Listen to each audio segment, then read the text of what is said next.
Luke, checking to see if you can hear us. Thank you. You guys sound great. All right. We will call this meeting to order. For the record, it is November 16th, 2021 at 3:03 p.m. for the joint session of the Meridian City Council and Meridian Development Corporation Board of Commissioners. We'll begin this afternoon's meeting with roll call attendance. Thank you, Mr. Mayor. For Meridian City Council, Councilman Borden, Here. Councilman Cavanagh, Here. Councilwoman Perot, Here. Councilman Hoagland, Here. Councilman Burnt, Here. Mayor Simison. Here. For Meridian Development Corporation, Commissioner Winder. Here. Commissioner Baslone. Here. Commissioner Bevan. Commissioner Mueller. Commissioner DeBeard. Commissioner Vlasic. Commissioner McCarville. Commissioner Fitzgerald. We have a quorum. Next item up is the adoption of the agenda. Mr. Mayor, Councilman Burnt. I move that we adopt the agenda as published. Second the motion. I have a motion and a second to adopt the agenda as published. Is there any discussion? If not, all in favor signify by saying aye. Aye. Aye. Opposed, nay. The ayes have it, and the agenda is adopted. So with that, we will begin with item 1, Civic Block Request for Proposals Review Committee Recommendation, Respondent Presentation, City Council, Meridian Development Corporation Board of Commission Discussion and Staff Direction.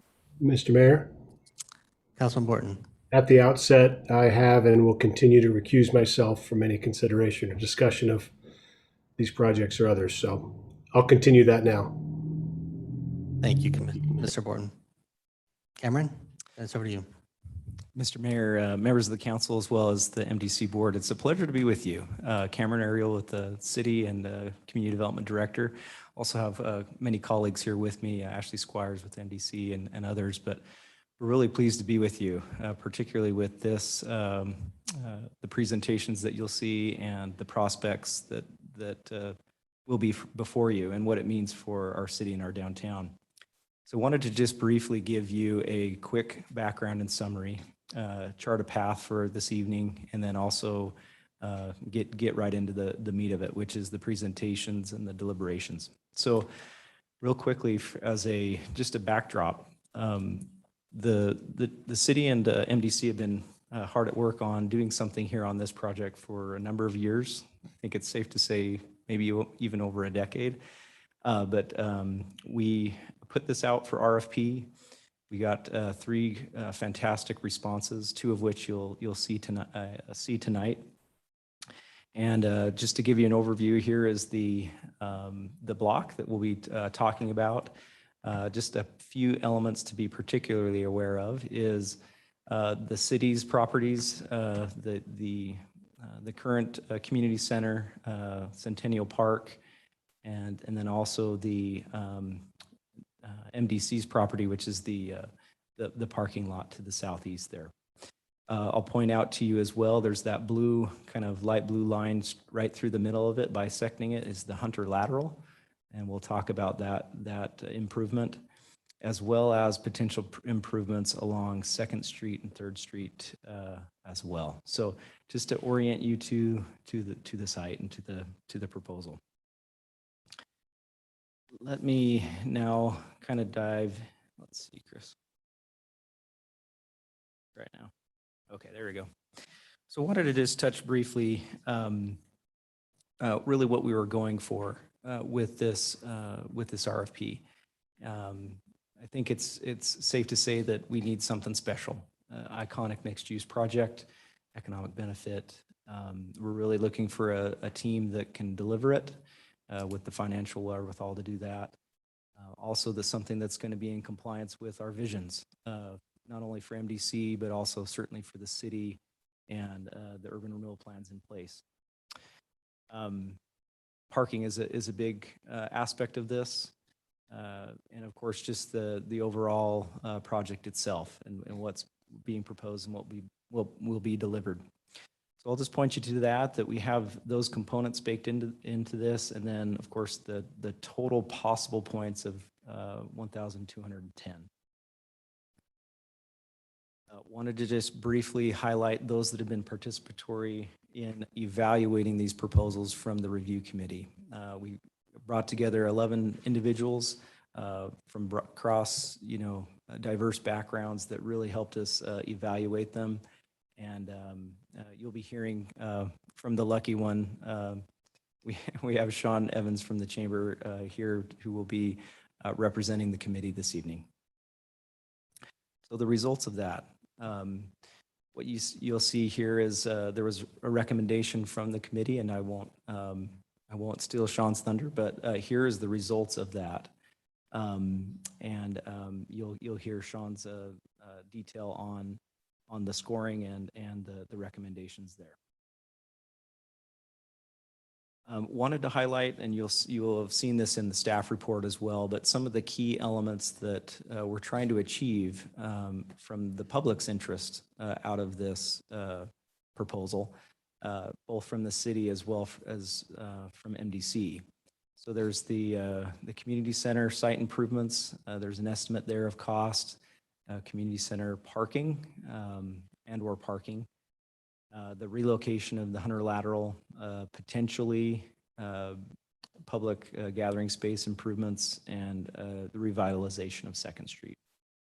So just give you a taste for what those potential public items that we would need to cover in order to have a good project. And then again, I do feel it's important to note, and this was in the staff report as well, that the community center was not a requirement of a response, but was certainly there for respondents to bake in if they so chose. So from that and from the proposals, just to really focus you on the bottom line here, you have the two proposals that will be presented tonight, the River Caddis proposal as well as the Pacific Company's November Whiskey proposal.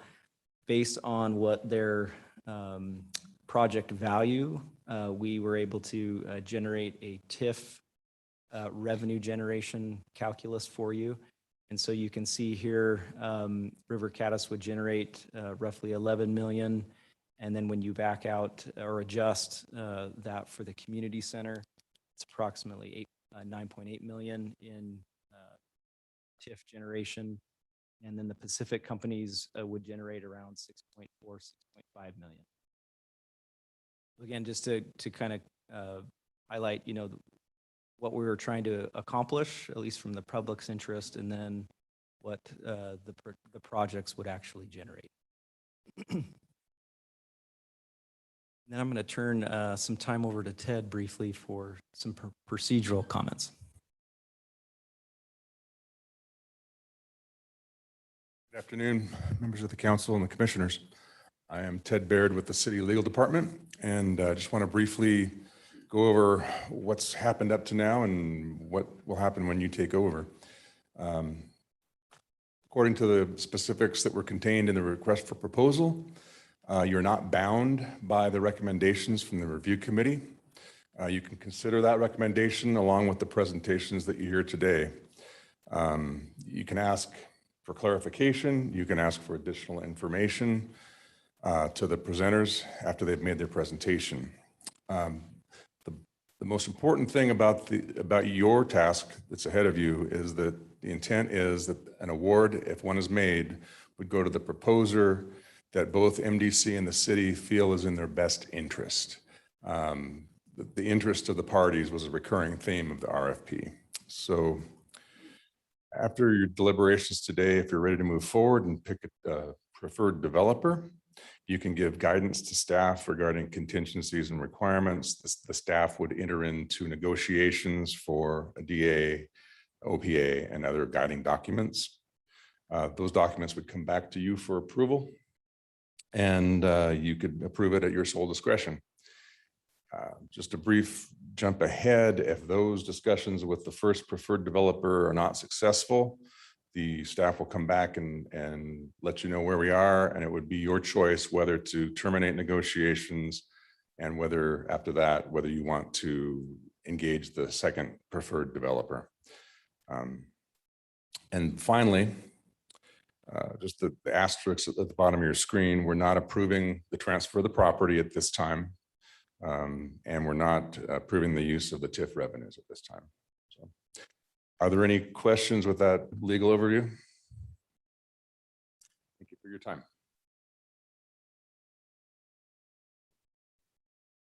So just as a quick overview as next steps from staff. So, we as staff stand ready to listen to or take any feedback, any commentary that you would like to see going forward.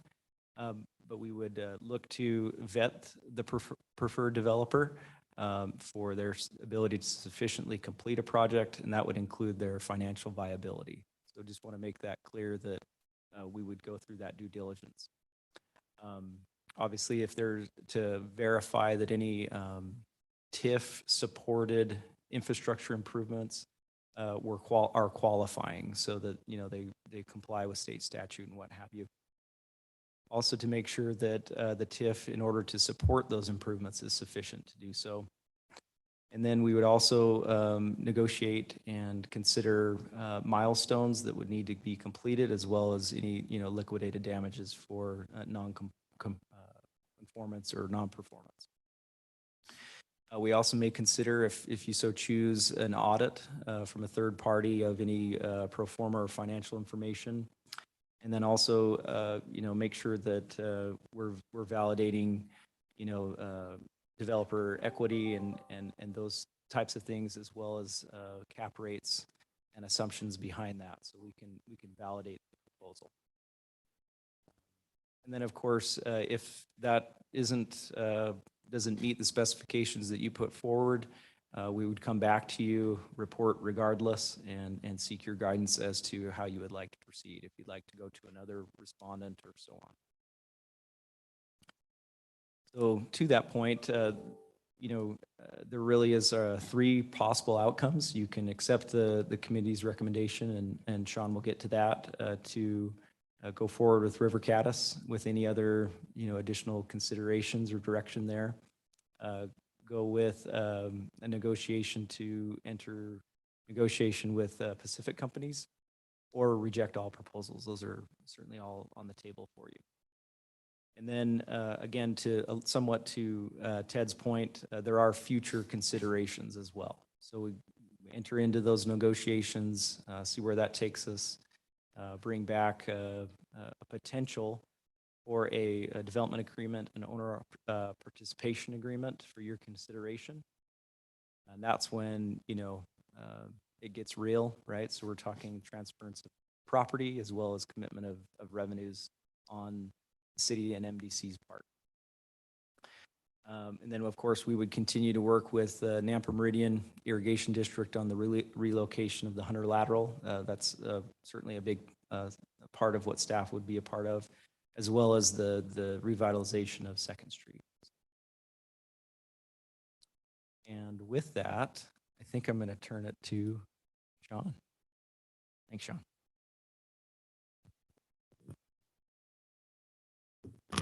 Thank you, Cameron.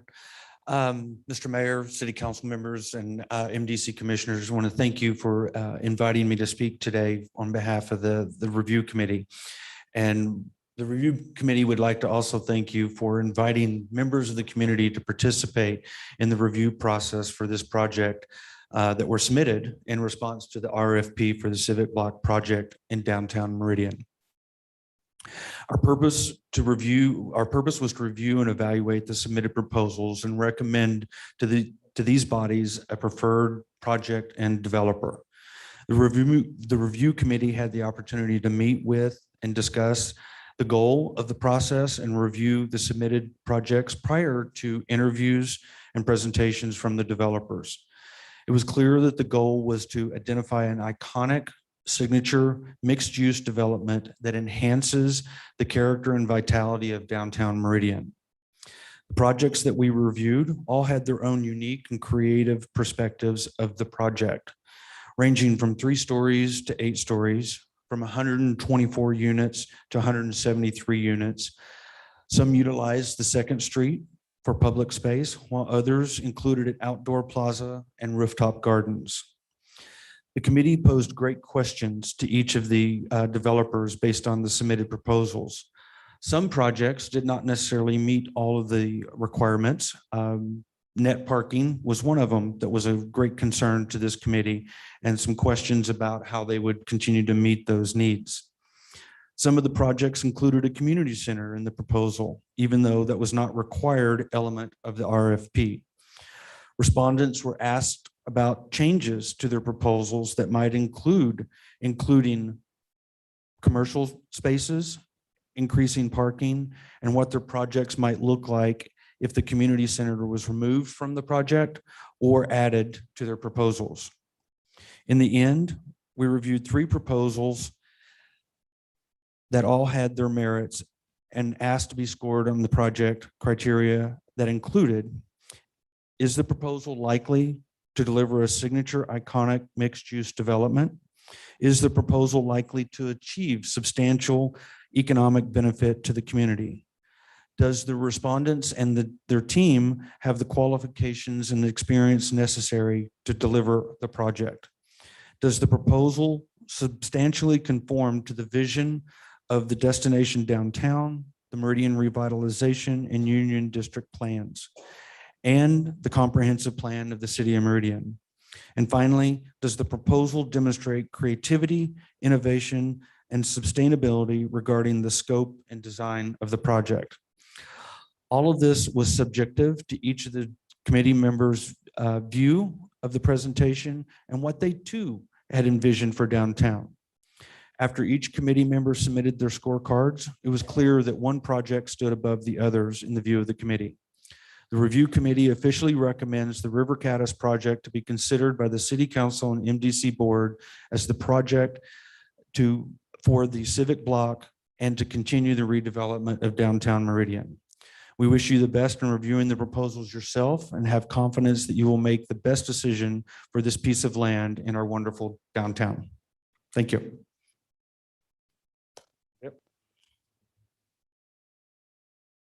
Cameron, anything else, or would you like to see if there's any questions?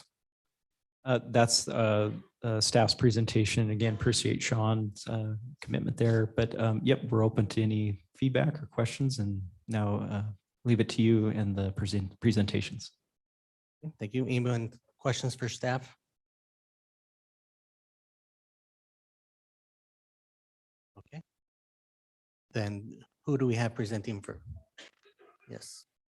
I guess I do. I was looking at the overall scoring, and I did not know what all of them related to. There are more than 9 lines. So can you maybe go over the scoring and what the purpose is? Mr. Mayor and Commissioner DeVere, one moment. Let me pull that slide back up for you. Happy to do it.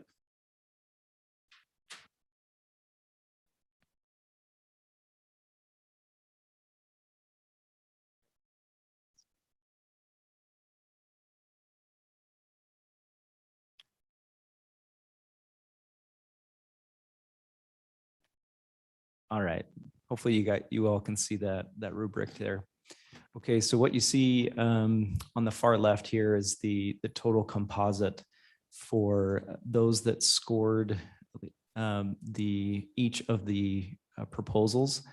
You see on the far left column is the River Caddis scoring, then the Pacific Companies and LCSG, which of course they have withdrawn their proposal at this point. So we're really just looking at the 2. You can see there River Caddis had a total of 912 points, and Pacific Companies had a total of 786 points. The far right column indicates the number of first place, second place, or third place scores that were given. Oh, I think he's going to get into your question. What are the category scores that were selected? I guess there's, if you look at the RFP, there's 9 different bases and what you scored points on. And there's 11 lines. And so I just was trying to line them up to Sure. what the committee's thinking was and what they were scoring to. Perfect. So Mr. Mayor and Commissioner DeVere, so what you're looking at here is each individual scores, total scores for each proposal. So this is not the individual breakouts of each of those. That makes sense. So each proposal, so for example, the top left there, River Caddis, it was given a score of 90. That's the total score from that committee member, which of course is a total of 110 possible. They gave them a 90, if that helps. That makes more sense than trying to make sense of trying to see. Yep, fair enough. And then just real quickly, so you see on the right there is the number of first place, second place, third place scores they received. And then we assign that a point value. And so you can kind of get a sense for that with the bottom column, but that doesn't necessarily have any relevance in the scoring. It just gives you a sense for the number of first place, second place, and third place scores that each respondent received.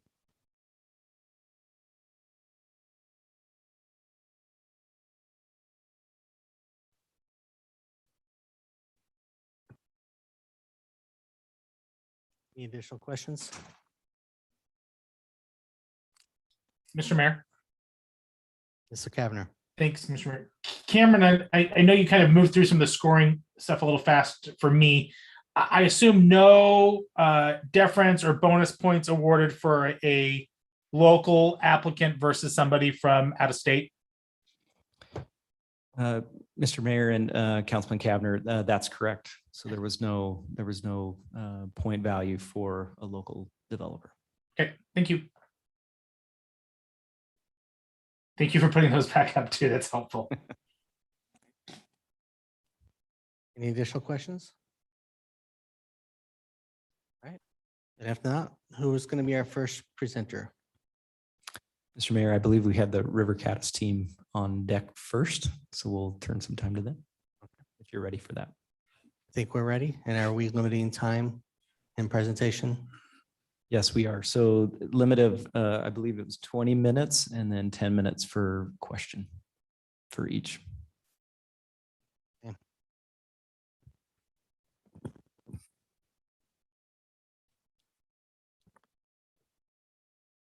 Screaming this.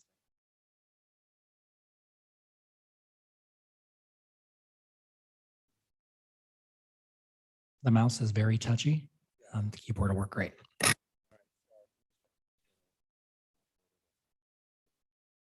Well, can you guys all hear me? Okay. Sound great. This better? All right. My name is John McGraw from River Caddis. Thanks so much for having us. It's so nice to be here in person rather than on a screen. Maybe it's a little bit easier to judge everybody's reactions as well. So while we have a presentation designed for today, we have a timeline to go through a lot of what we've designed, and I sent over the the presentation into a PDF as well, so it could be printed if you guys have seen it. If you have gone through our presentation, there's a lot of similar things that you're going to see today. So the flow of this presentation is going to be more dialogue, hopefully, rather than just me talking at you guys. We've not had a lot of feedback on our project that we've presented. And so I'm going to kind of jump into who we are as a group. And you can see our team here. Just for the record, no one has seen your proposal yet. This is the first time everyone has seen it. Oh, really? Yes. Okay. If that Oh, helps that's gonna adjust make your this- timing. Yeah, thank you so much for letting me know. Okay, so River Caddis, we are from East Lansing, Michigan. We are not from Idaho. We have built and designed and developed and own a project downtown Boise, Idaho. We are a family company. We have a company of 7 people. How we're structured, how we look at projects really is we walk into each project, and I can get into this a little bit more, but we walk into each project with the idea of community engagement, with adding value to communities. You know, a lot of times we're from out of state. And being not local, coming into a place and developing, it's really hard to understand what people want. So we ask a lot of questions. We try to collaborate a lot, try to work with people, and then reverse engineer a plan that works, that enhances the identity of a location, not says River Caddis has a plan and they want to put this idea in a location. So from that respect, we've really backed into public-private partnerships, because that way we're able to take ideas from municipalities, from stakeholders, from community members, and reverse engineer what this deal could look like. And that's why this project was intriguing to us. It's not the first time we've heard of it. I did meet some folks within Meridian when this first came out, and I didn't believe it was necessarily ready. I thought this project was too challenging. The rents weren't quite here yet in Meridian, and what was looking to be done was complex. And we've just gone through it in Boise. So we understand the complexity of these public-private partnerships, and we were concerned back then, and to be honest, concerned now. This is a very complex project that we're proposing. When you start working with government, with municipalities, and you're trying to take an idea from what people think or want to see now and then into the future, you run into a lot of challenges. And to be honest, it's not really the first plan that you see that you need to choose. It's the group. Our presentation, our RFP is designed as such to say, listen, we're taking from 15 pages what we think you guys want. And we're backing into this idea that we think we can make work. But I also know I cannot make it work without full collaboration, without us working together, without a give and take relationship, without dialogue from each member, community engagement, stakeholders, working with you folks. You know, this is such a hard process that if we're just coming to the city of Meridian and saying, this is what we see here, this is what should be here, you're not going to get the best project. You're not going to get what's best for Meridian. And we don't want to be involved if we're not going to be able to provide you with the best project that you're going to be looking at for the next 50 years. This is a big structure. And we don't know if this is what you want or need. And we can't wait, if we are selected, to get into the nuts and bolts of what this looks like, but it requires a lot of work. So our presentation, and I'm sorry, I didn't know that. I thought everybody had time to review the 57 pages or such, but the slides are showing here our experience, and it feels a little egotistical to show these things, but it is important for us to look at. Yes, Mayor Kami. I think it is important that you know that we did get it in our packet, that our packets were the first time we saw it. So Okay. I've seen your packet of information. Okay, so you have I just seen. wanted to make sure that was clear. Yeah, well, I mean, if you've seen our packet, it's an inch thick, so there's a lot of stuff to go through in 20 minutes. But yeah, if you guys have seen it, you know, we're collectively, we have a strong group. We have people that are local, hyper-local, regional, and then national. And we did that on purpose. I understand that I'm not from here, but it doesn't mean I don't have an immense amount of passion for this region. It doesn't mean that I come here and I feel something special, that I have this intuition that this place is an awesome place, that I like spending time downtown and getting lunch, and I believe it can be the difference between a house and a home. And I think that we can present that and propose that and develop that for each one of these folks that are potentially going to live here. And it's not only just living here in taxable value, but also increasing the sales tax, increasing the butts and seats for the restaurants, allowing people to be downtown, live downtown, walk downtown, sit and enjoy everything. So we have a case study, Jewels on Third. Now, if you've seen, this is a rendering, but if you've seen some of the other drawings that we've shown, site plans, you'll see that the structure is very similar to what we're proposing here for Jewels on Third. And there's a couple comments also um, to the fact that it's duplicative or it's similar to our project in Boise. And I do want to clarify that we're not trying to recreate anything that we've done in Boise. This is a Meridian specific project. The structure can be similar. This is an L shape. It is 0.02 acres difference. It is almost the same exact layout in terms of land as Boise. And we had a project that works that we spent years creating efficiency from. So we're using a very similar structure in that. But the outside will be different. And that takes stakeholder interest, that takes communication, dialogue. We want to work with you guys on what this looks like. We want this to be that iconic feature that you guys see. Here's a couple of pictures from the fifth story pool deck. Here's another one. I mean, I'm from Michigan, and there's mountains in this. We don't have mountains. When I sit out here and I see this, I have a wonder that I can't explain. I grew up with flat everything. So seeing mountains means something, and it truly is special. Being able to see this on a fifth story pool deck, I can't imagine what this would be like to live at. So I have a video here. It kind of does a time lapse. I don't know if you guys have seen from the PowerPoints, but this should give a pretty good idea quickly, hopefully.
This does the building in pretty much 30 seconds.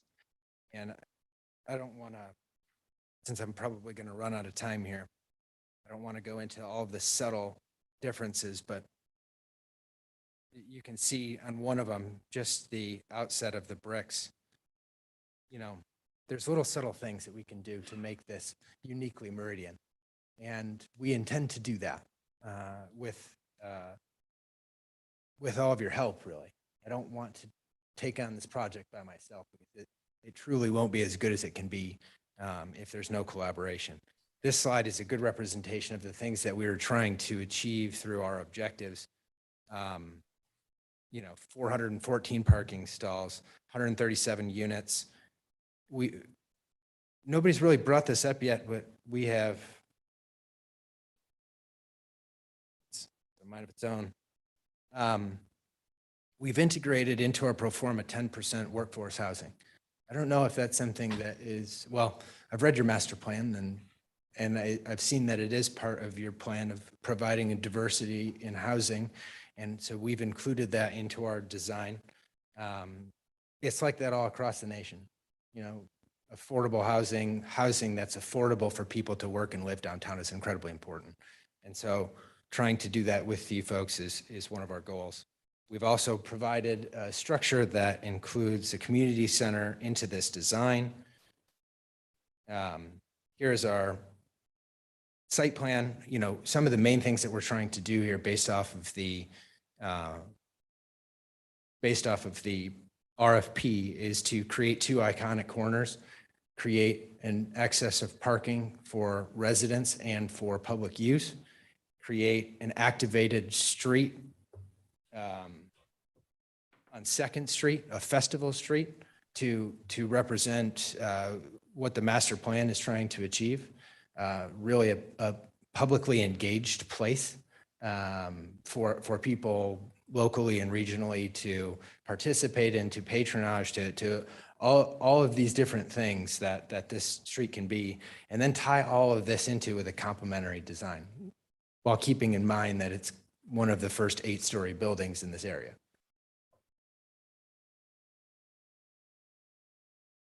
So as you can see, this is our site plan, and we can get into this.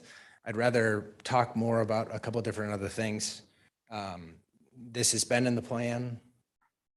We have built this. We understand that there's efficiency, that we know how to get through this building from our team, both our national and local team. We've taken this design and inputted the 20,000 square foot community center, which we intend to work directly with the governing body of that community center, and providing this turnkey building if they would like. And that can look like a bunch of different things. And someone's opinion today of what they want to see might change in 6 months. We don't know, and we have to work through that. This is a hands-on iterative process, and it takes more than just talking to get through. We got a lot of work to do. So here we just show our matrix of units versus stalls. I just have a couple pictures in the presentations. I went to far greater detail to discuss certain different things in here that I wanted people to see, subtle details, the difference of materials going from the street level all the way up to the top of the roof, the introduction of live walls, the trees on the amenity deck, the just different little design features that we like today, but I don't know if you like. And we have to walk through and see if this is a complement or if this needs to be altered.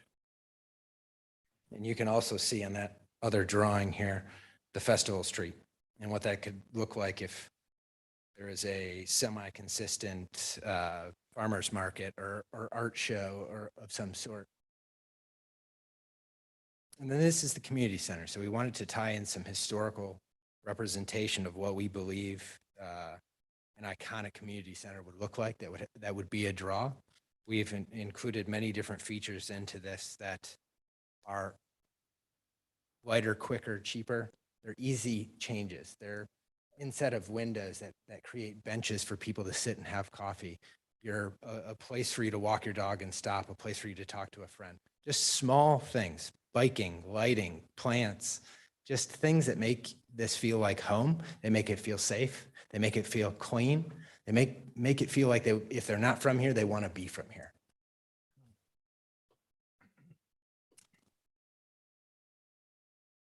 So jumping into our financial, which is something that we took an interesting approach to, I guess we could say.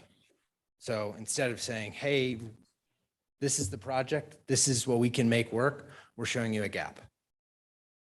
Showing you a gap in the process. We're showing that we're not fully going through all of the revenues that can be gained, but this is a public process.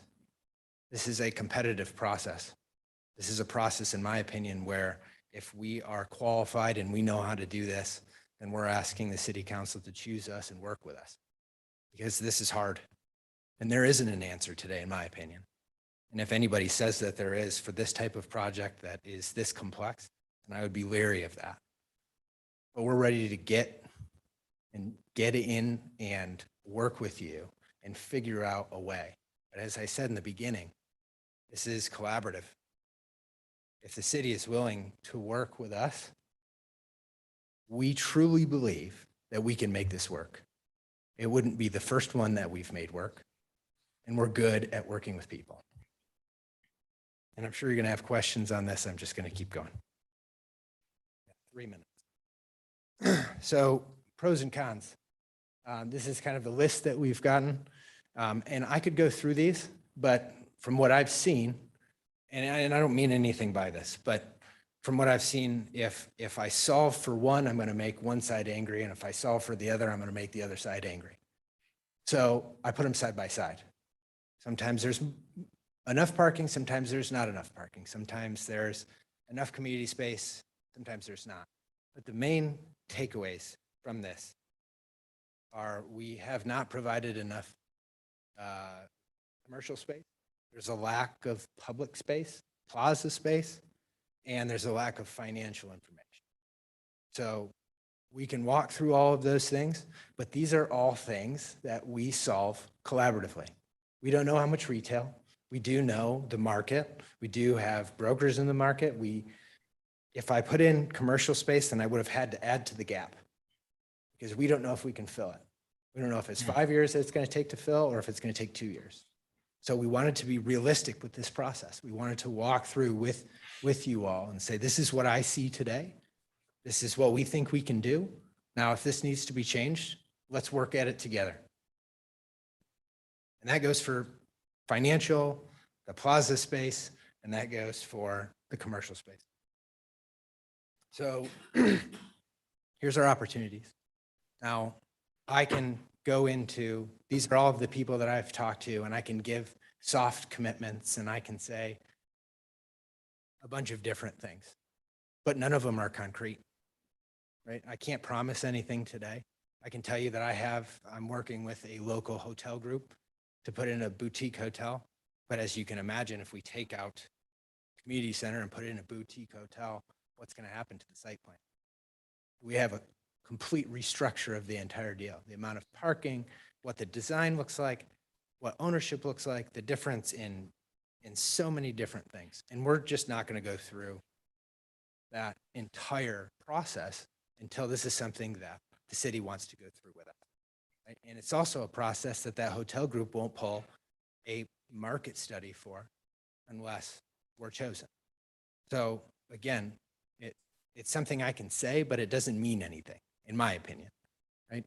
So we do believe that that is an option going forward, but the real opportunities here are you have a group that came here from Michigan, right? That I've got my architect who's from Minnetonka. Jay is here to talk about the design if you want to talk about that. I've got Mark Sindel, who's from Boise and from Seattle. And I've got my father who traveled from Florida today. So we're from 4 different states, just happened to be today. I think actually Mark came from Chicago. So I don't even know how many, 3 different time zones, 4 different time zones. And we came here for this. We are pumped about this. I'm excited. I really want to work with you guys. But saying all of that, we don't know if you guys want to work with us. And we have questions too. We don't know if this relationship makes sense. We don't know if the project makes sense. And I'm concerned about wasting my time and wasting your time. Because you should go with the group that you feel comfortable with, and you should go with the group that you think that can deliver this. And I don't know today if I'm that person. But hopefully, we've provided enough time is up, enough for you guys to decide. So thanks so much. Thank you. And got it. Council, commissioners, questions?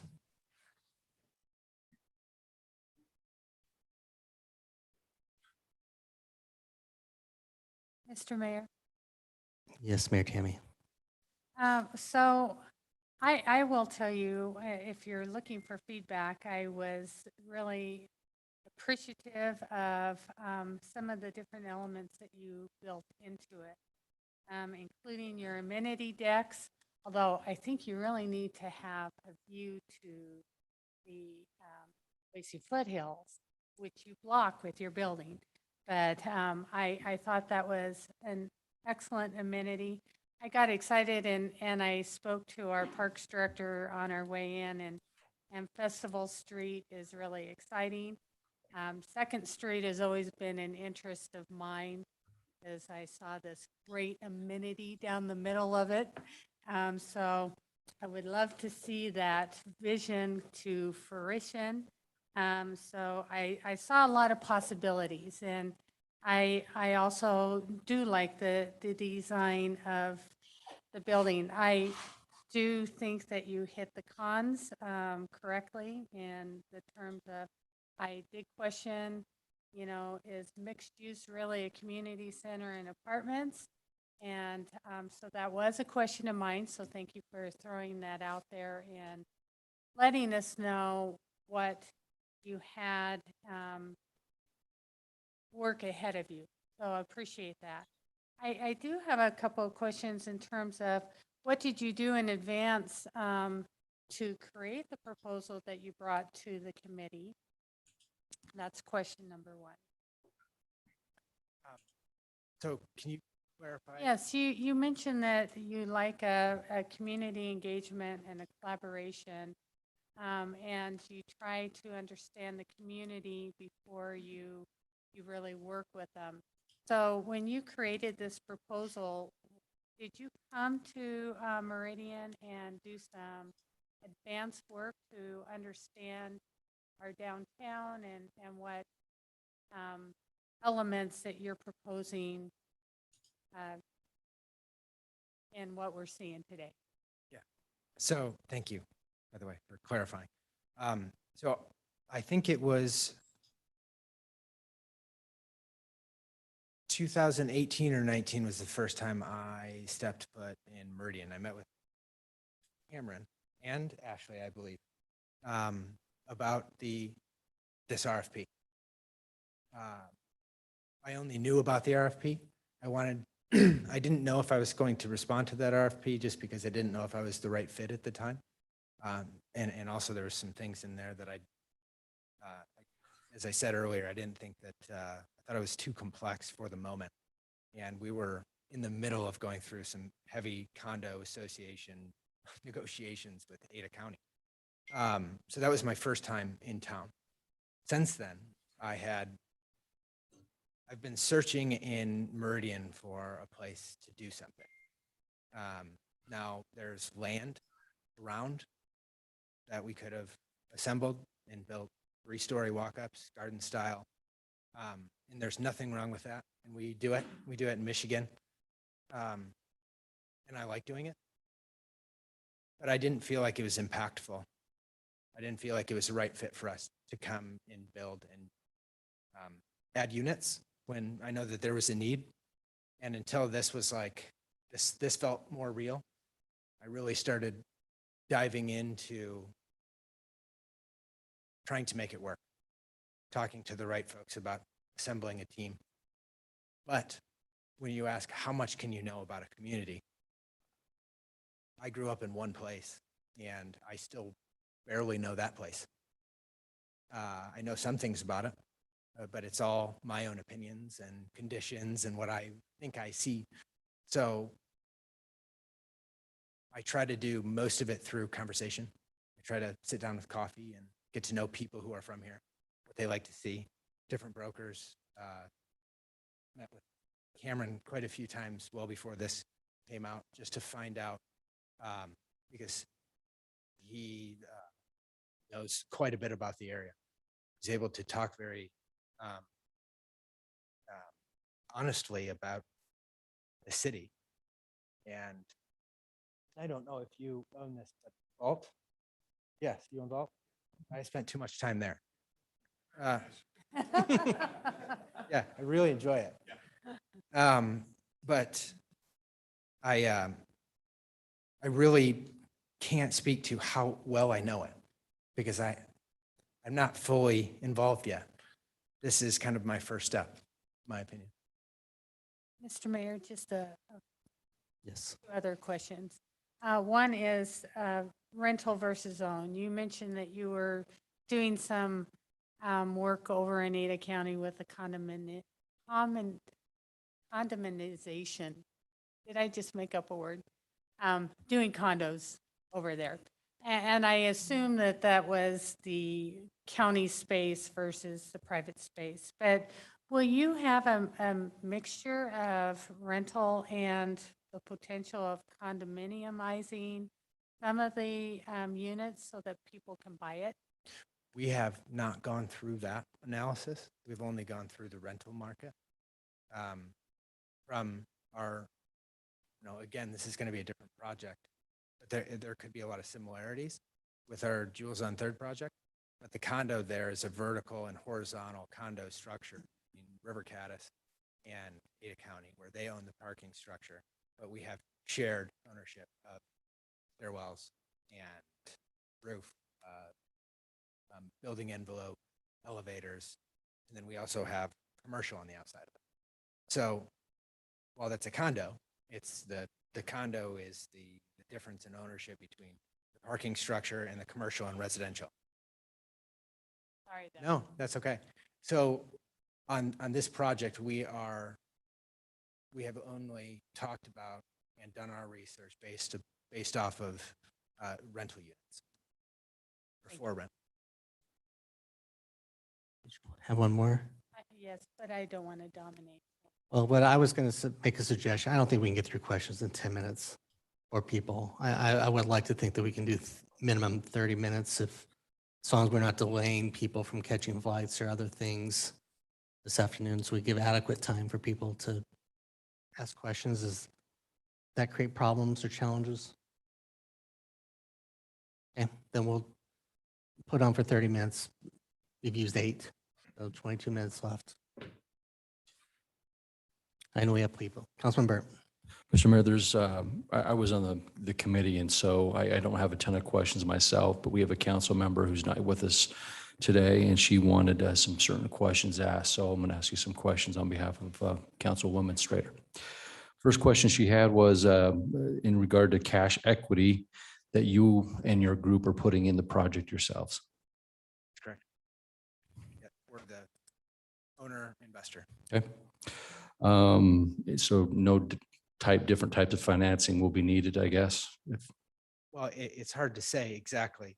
We go into our projects as the owner and we invest the equity ourselves. Okay, fair enough.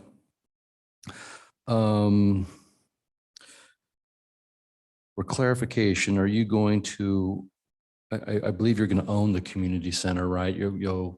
And then what does that look like from the city in return? Is you consider us a leasee, a long-term leasee? What does that look like? Well, that's not necessarily, we have not proposed that. Okay. So I'm not sure. It kind of goes to the collaborative. It's hard to say. We can consider that as an option if that, we haven't been told that's what's wanted, right? So I'm assuming that they wanted to own it. And so we would figure out a condo structure where they would own their own community center. That's what we assumed, but That would be necessary. Yes, yes. but again, that all happens with what you guys or what the community center and everybody else wants to do. Okay. That's it. Thank you. Thanks. Mr. Mayor. Councilman Hoagland. Mr. Mayor, yes, I was on the committee as well. And one of the things I think that's very important as downtown Meridian matures is the fact that we need to have adequate parking. That's always one of those things. So could you walk through, it was on your slide, one of the things, but it was one of the many honeycombs. Can you walk through this, what your plans are for parking for this facility? So how we have it is a proposal, right? We have a concept. We have nothing more than a concept. And right now that concept shows 414 stalls. We tried to add in all of the stalls requested for the community center plus 50 additional stalls to that. And then we have 1 stall per unit for the residential side. So there are a ton of questions as to financing, as to how that is operated, how that is managed, how it is taken care of, and that is and could be a 6-month process. So that is something I can't wait to work with you on.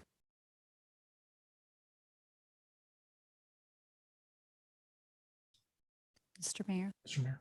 Commissioner Evans. Thank you. So a lot of your presentation was talking about the relationship side and wanting to listen to the thoughts and views of the community. But then when you mentioned a potential hotel boutique and that you weren't going to enter into those conversations unless you were chosen, I completely understand that. So as you go through this process and you have the conversations about the community center versus a hotel boutique, can you And I know that you said many, many times that you wanted to hear from us and that you wanted to hear and have that relationship. But I would suspect that you have a choice, personal idea of a hotel boutique versus a community center. Can you share with us? And maybe you can't because you still haven't like penciled in the numbers, but if you were to have that conversation, is there an area which you are leaning towards? Thank you. That's a tough question. So that would depend on a lot of different things, right? A lot of what I want is probably going to be tied to what you guys want to see, right? So if you don't want a hotel, but I do, then it becomes a weird process, right? So if you guys are like, we really want to see this community center, then again, it's hard for me to present what's best for me. So what I'd be looking at in this situation that you're talking about is I'd really want to find out which one you would rather have. And then we would have to redesign the entire building around it. Right? If you're asking me today,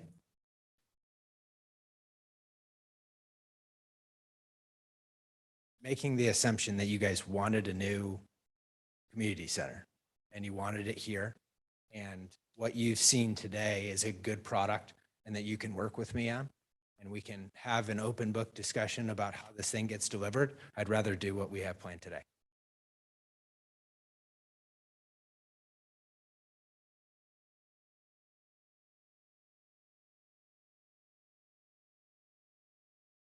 Mr. Mayor, Councilman Pearl.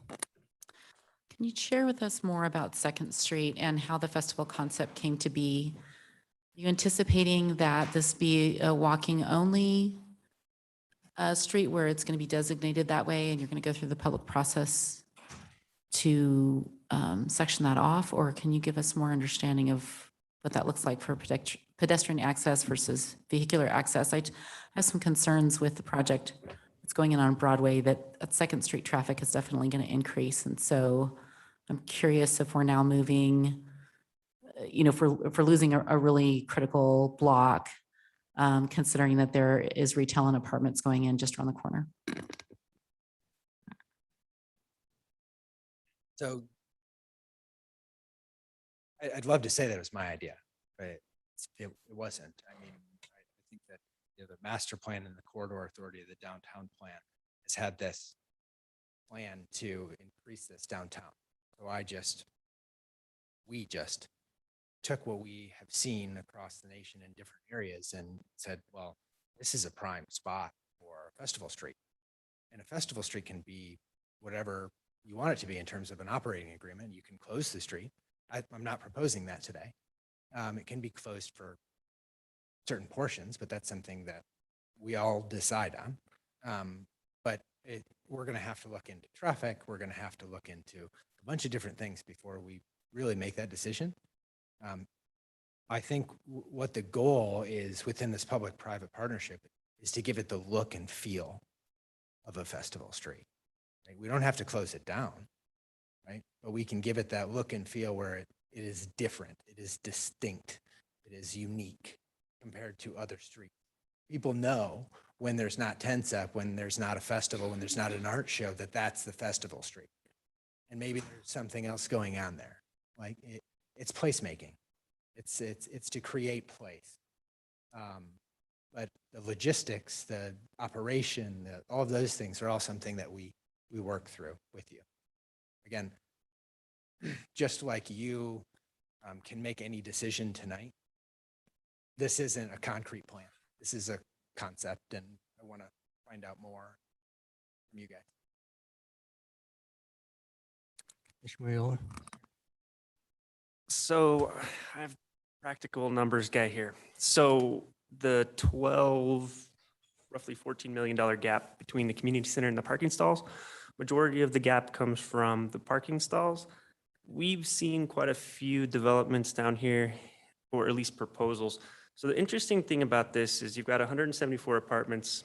I'm looking at the build out, you have 3-bedroom, 2-bedroom in there. So 1 parking stall per apartment. won't be enough. So the overflow, roughly you're really talking about maybe less than 100 truly public parking spots would be my guess by the time this is all said and done. And so what I'm curious on is, this is all math. So I believe in the whole, like, we have to work through some of these problems together.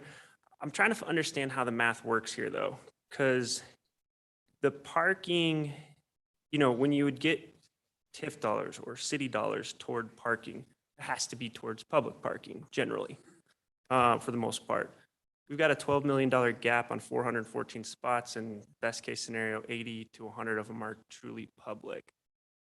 How do you, and then you have a 20,000 square foot community center that really probably isn't very well revenue generating for you, that's using up a lot of real estate, right? How's the give and take on this structure work eventually to try to solve that gap? It's a fantastic question. So, as I mentioned, I purposefully put in a gap analysis. And I also purposefully left out the intellectual property of how we would do this, right? So there are many different structures, and I could propose one. Oh, okay. What's up? You can finish your thought. Touch on the parking rate. Great. So, when we talk about these numbers, right, there's a lot to solve, right? I don't know how we're going to pay for this deck. How are we going to operate this? How are we going to regulate how many cars someone has, right? If they have 3 cars and they have a studio apartment, then we've got a wonky number here, right? So we have these questions and we have to work through those. We have to put in strict management agreements, right? We have to have an operator who understands that there's people that have more than 1 car. There is different gates that we can put up to stop that, to regulate that. But again, I mean, I don't want to keep coming back to this. We have to work through all these issues, but we really do. But on the other aspect, when we talk about revenue, if we want to talk about bringing more revenue in for who's going to pay to park here, to pay for this thing? Well, if there's free parking downtown, who's going to pay to park, right? So how are we going to do it? And this is a question. It's not just one. I mean, we're talking about a process. We're talking about 10, 15 years into the future, right? And if you can't, I mean, revenues pay for things, and we got to work through it. And I don't know the answer. I wish I did. Hoping we can get there.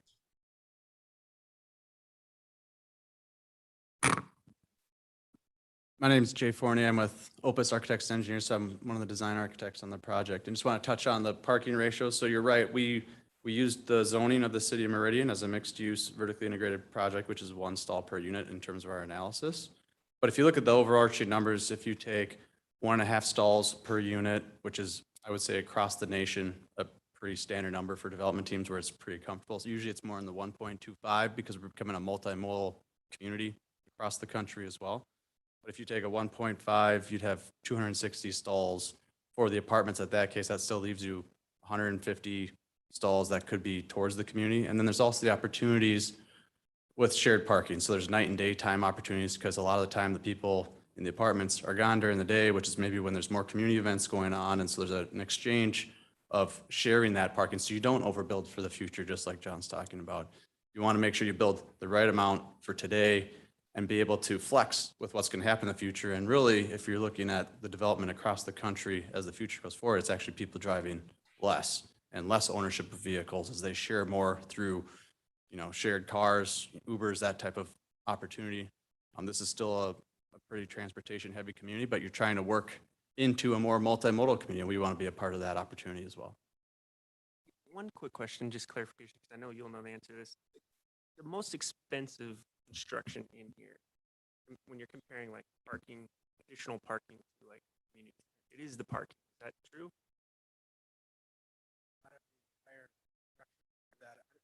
Out of the When 8 you're weighing, stories. you had to add more parking versus like finished community center style building? What costs? If you move things back and forth, what generates the Well, it's- bigger gap and a bigger Yeah, gap? so price per stall, it's very expensive to park and put it in a structure. You're right.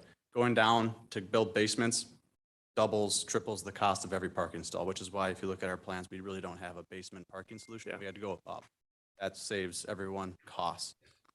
When you get into, is that cheaper than the community center? The community center is in the same structure as the parking, but now you're paying for maybe tile finishes, sheetrock, paint. How dressed up do you want it to be or dressed down?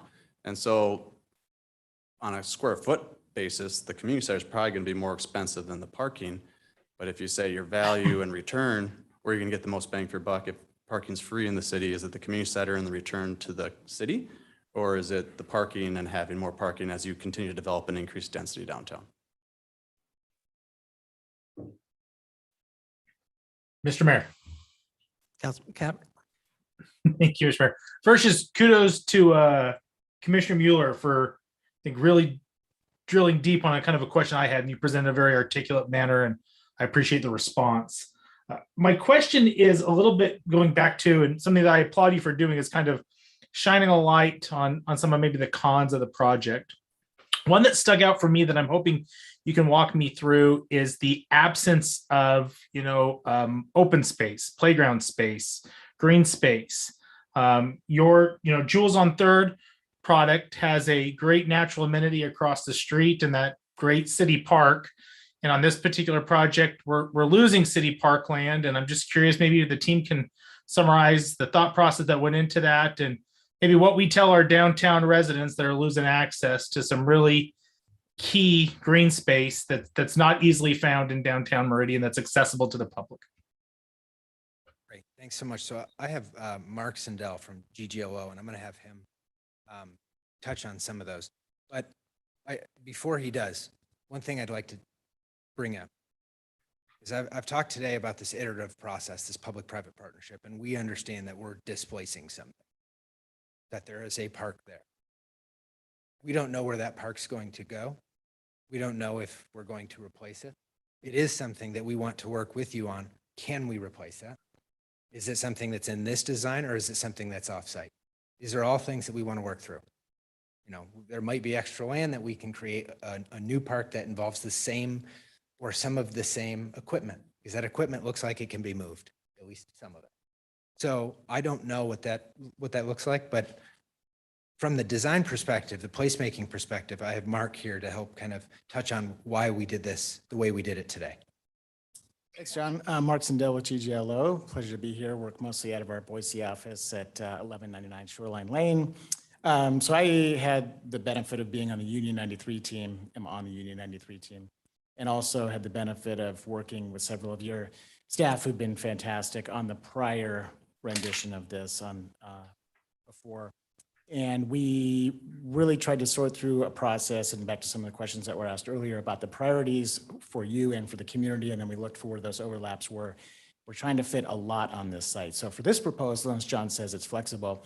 We looked at everything holistically. We've heard about the Festival Street desires, and we tried to do something that could meet that. And back to the other question, I think John answered it properly. We've done a fair amount of these, and we found that leaving them open to traffic and closing them for events and giving you flexibility to go back and forth is a good start, much like we did for Caldwell and Indian Creek Plaza and Arthur Street.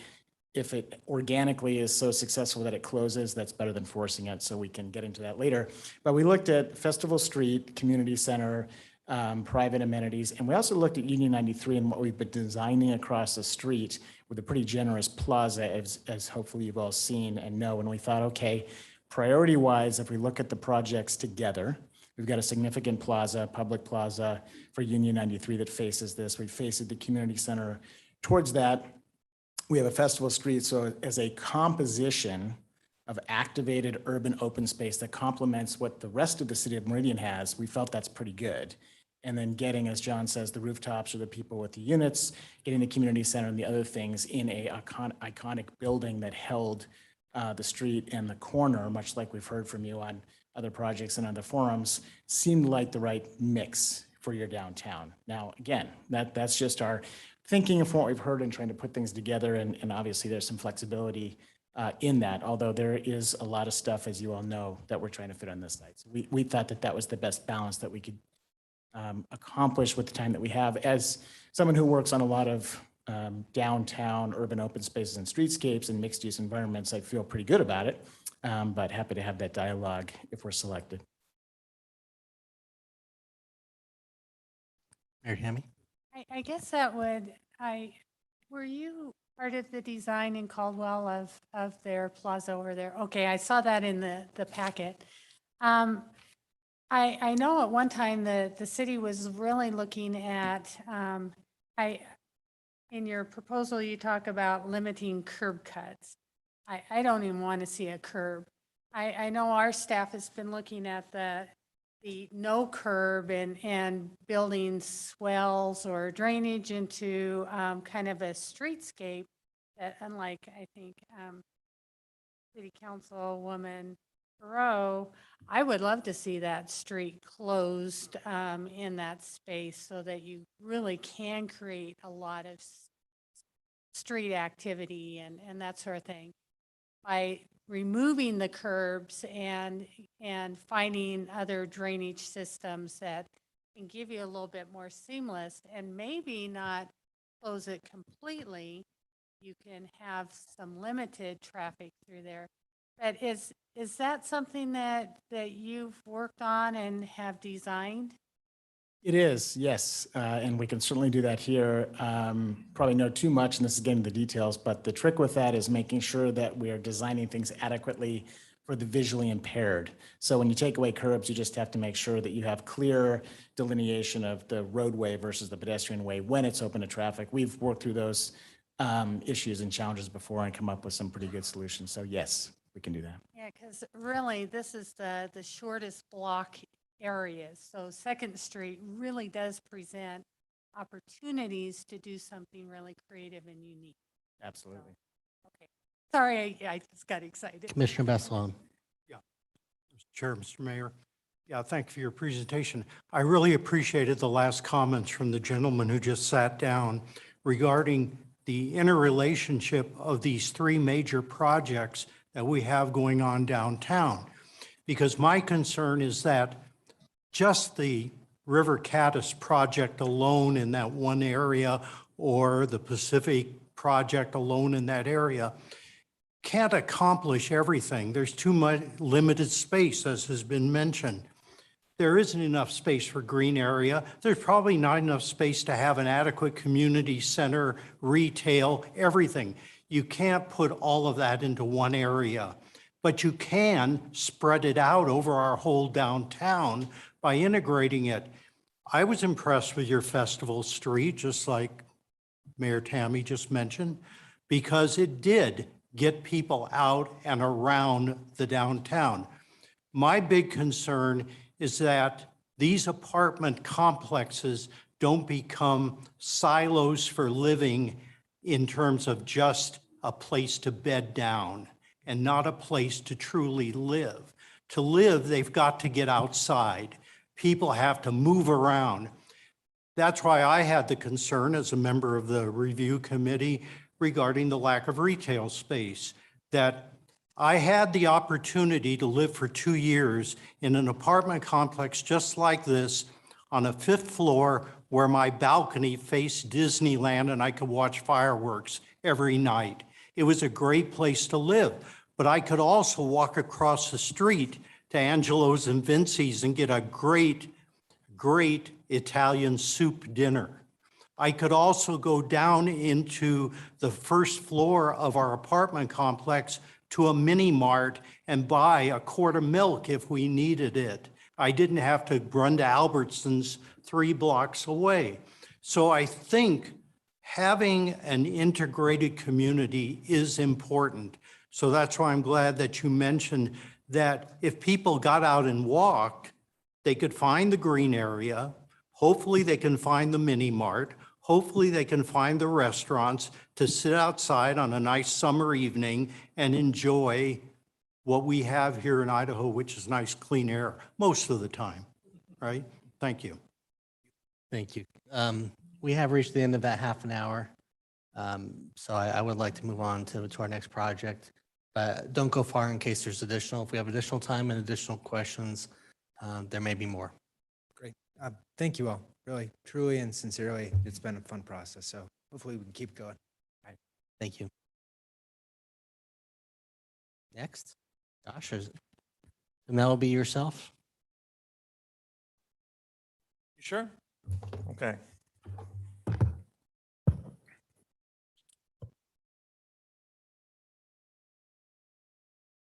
Mayor, City Council, MDC, thank you guys so much for having us here today. Myself, Josh Everts, 303 East State Avenue, Old Town Meridian, 83642, and I've got Dan Slattery here from Pacific Companies to back me up with questions when we get to that point. So I really appreciate the opportunity. When this first came around, the proposal for this space, we were busy getting across the street out of the ground. Many of you are aware of the challenges that exist. To Caddis's point, that these are very, very difficult projects. I appreciate the thoughtfulness that they brought to this, even as they're traveling across country and utilizing teams here, that it is very, very difficult. These aren't large footprints. There's lots of unknown under the ground. But the opportunity to come back and revisit this and be able to provide something of value to the city is important to Caleb and I. So thank you for the opportunity to do that. What we're going to cover today is a walkthrough of the high level of the response that we made to the RFP. So there's some key elements that we want to cover, but probably the most critical element, and again, I appreciate Caddis for this, is the why of what we're doing. I think you're going to see a lot of similarities between our approach to this and what they approached in this, because there just are a lot of unknowns. This site is very, very complex. There's lots of things going on.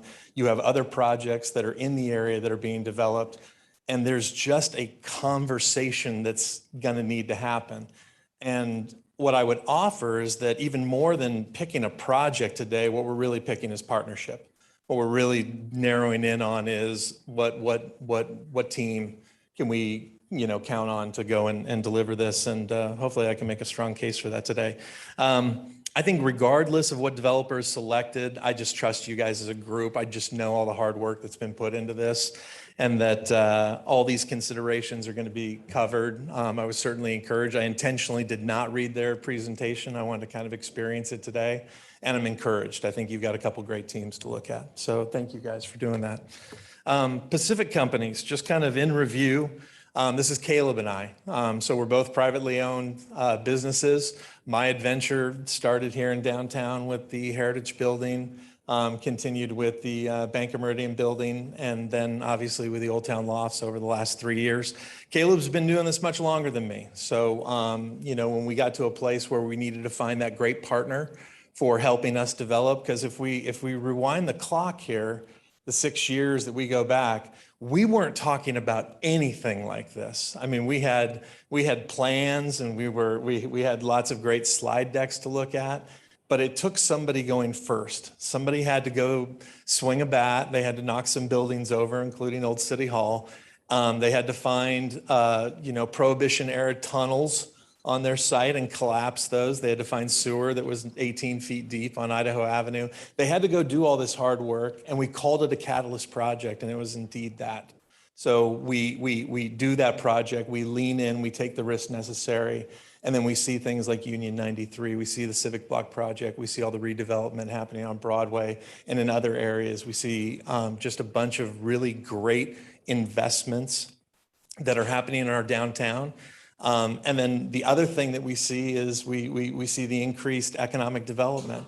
As I spend time in downtown and talk to business owners, our problem right now is staffing. We have a lot of pressure on our businesses in downtown. In fact, restaurants that are cutting hours because we don't have enough people living and working in our downtown. We got to fix that.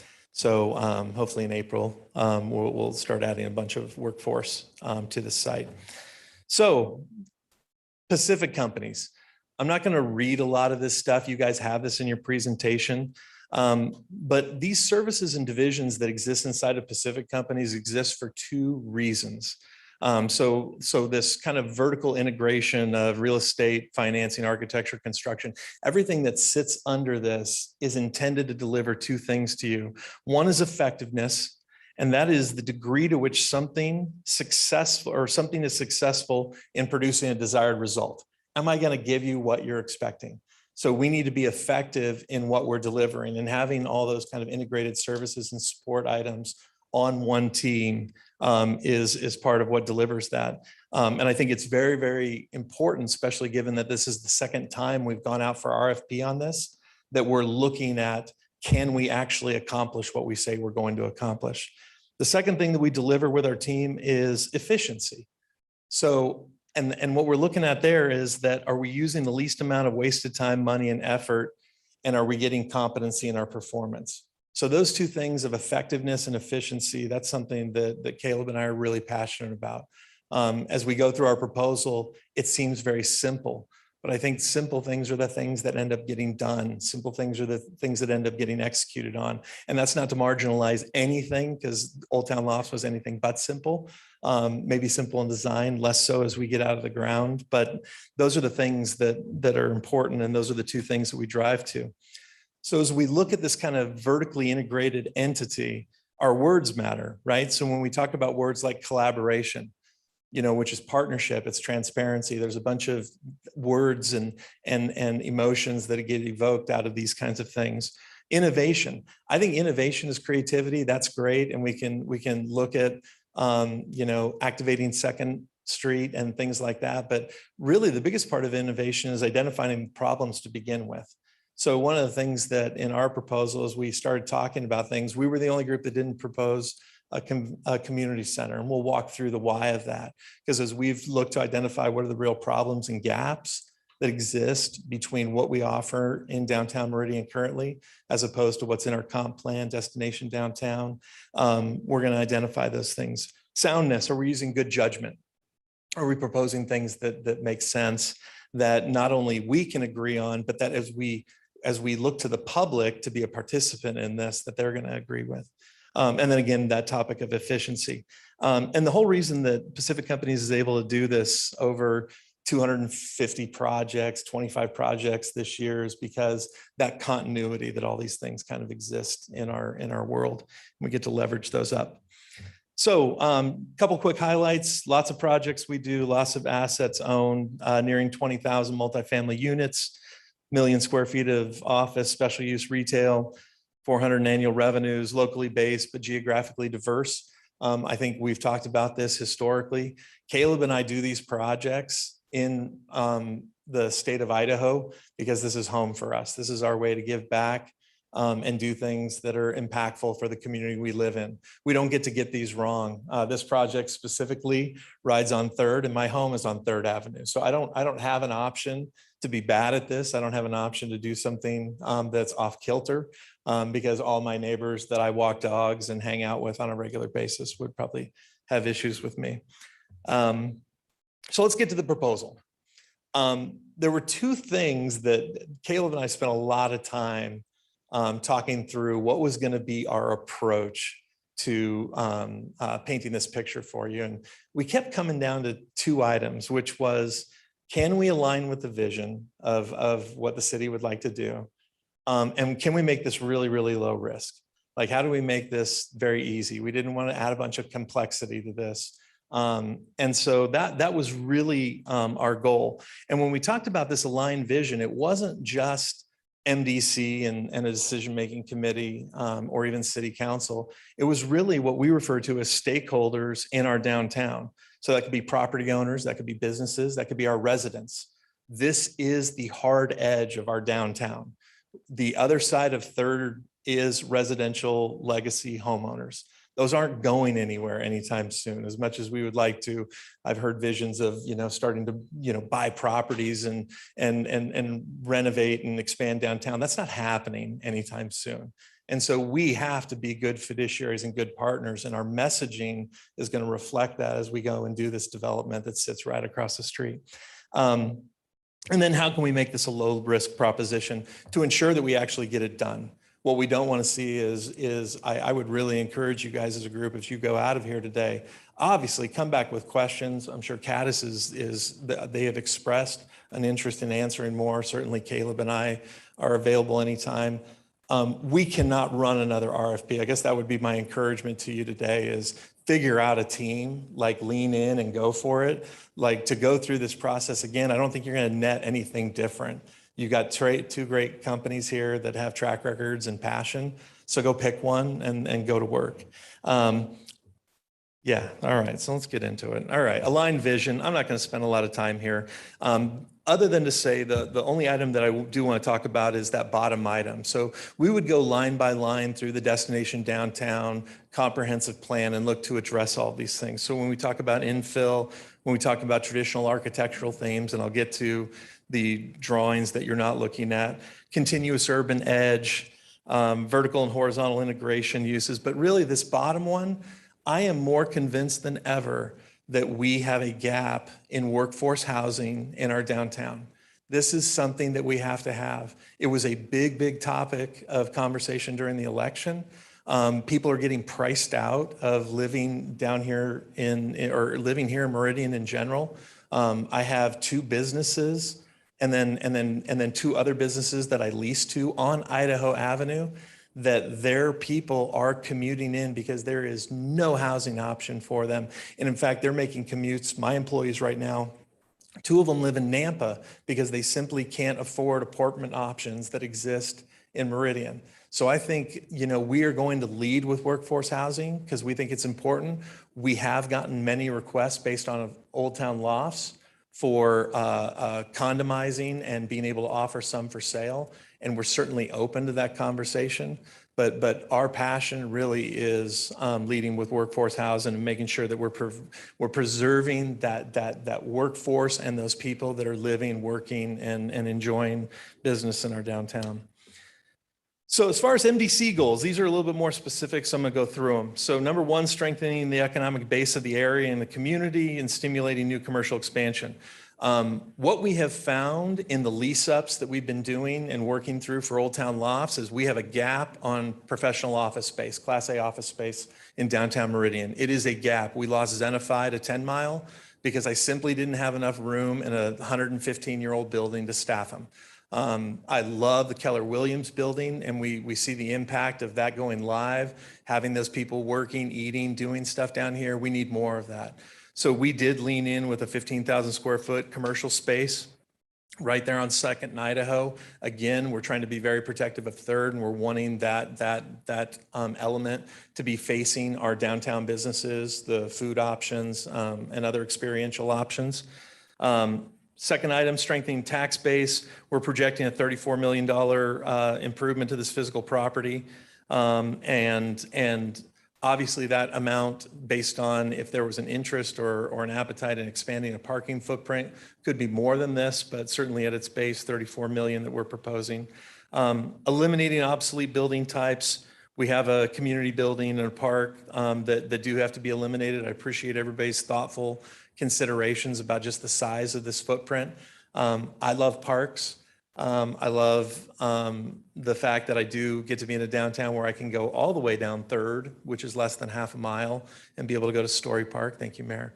I've got green space that's up at the other end of 3rd that I get to enjoy next to Coal Valley Christian. So there is some green space, but we simply just don't have enough room on this land to be creating green space. I do think that there are some visual things that we need to do to make sure that we're being good partners with the neighbors that are across the street, but we'll get there. Modern integrated development, unity and integrity of design. So we decided in this proposal that we were going to invite the city of Meridian, meeting MDC in the city, to be a part of this design process. So even though we lay out the foundation for the commercial office and the residential, we took the approach of there are a lot of things that are happening on this site that we needed to actually sit down and talk to you guys about. And so we'll get into that a little bit later of what that looks like. And then promoting improved environment, new commercial residential. This is something that we've been doing for a long time and we'll continue to do. We're going to be very sensitive to what we see in the market, what we're seeing here in downtown. and make sure that we're continuing to be a catalyst for more great developments.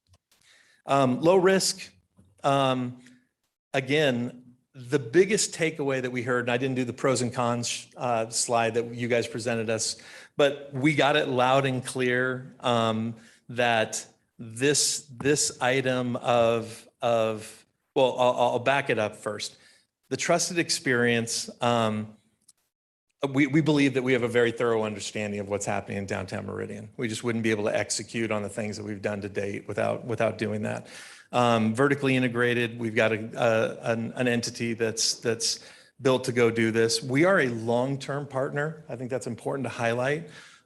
We have been made offers to sell Old Town Lofts. We have rejected those, not because we couldn't go make money on that, but because we are in this for the long haul. It would go against everything that I am if I was to go build these things and talk about Meridian the way I do and then sell that at a profit. So we're not an investment group. We're here to be partners for a long, long time with you.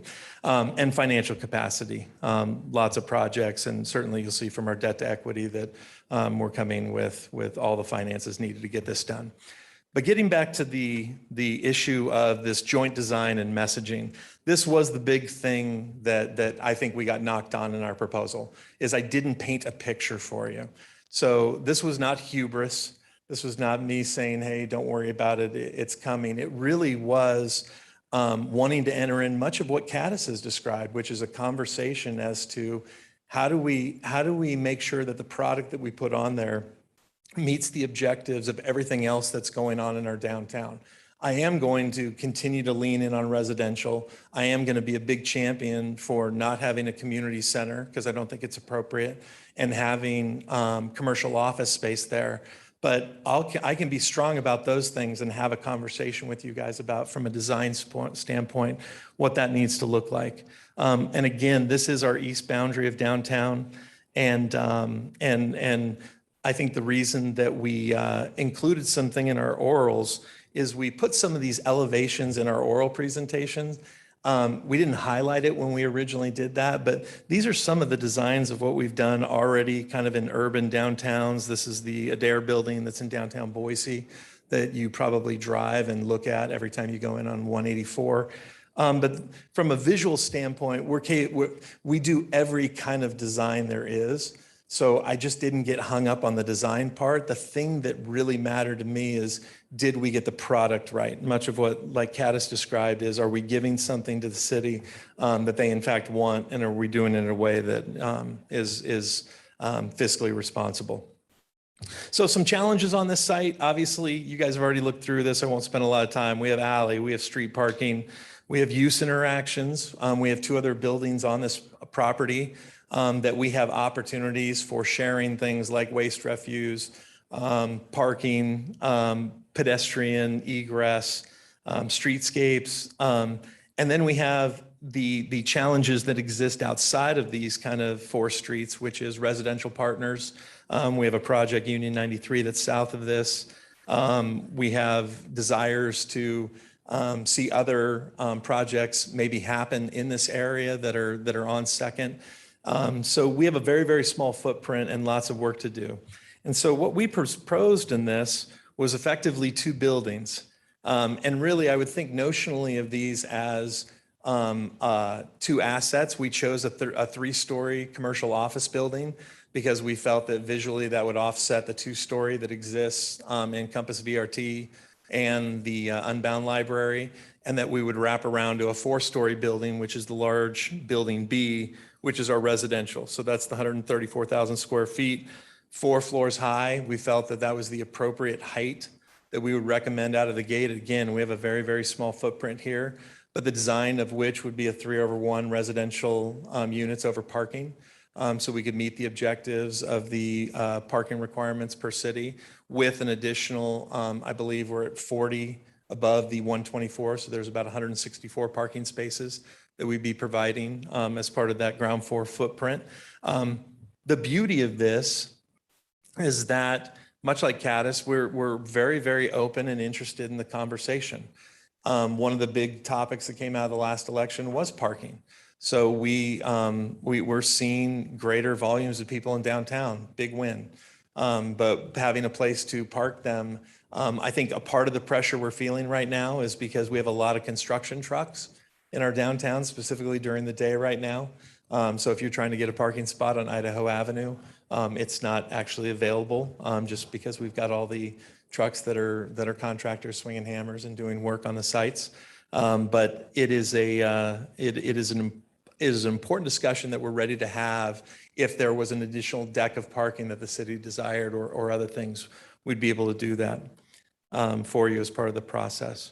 So from a scorecard, I'll just kind of go quickly. Are we likely to deliver a signature iconic mixed-use development? The fact of the matter is we've already done it 3 times on Idaho Avenue. So I think the likelihood that we would be, in this case, unable to deliver it is unlikely. Are we going to achieve a substantial economic benefit to the community? We're putting 33 million plus of taxable improvements in downtown. I know what the bills look like for how many laborers we've got going into Old Town Lofts right now. I've also seen the boom that's happened in some of our downtown restaurants. So that's been big. Do we have the qualifications and experience? I believe we have all those things. And they've been demonstrable. So for example, when we entered into Old Town Lofts. I assume you're wrapping up. Yeah, I'm wrapping up. Yeah, I'm done here. Yeah.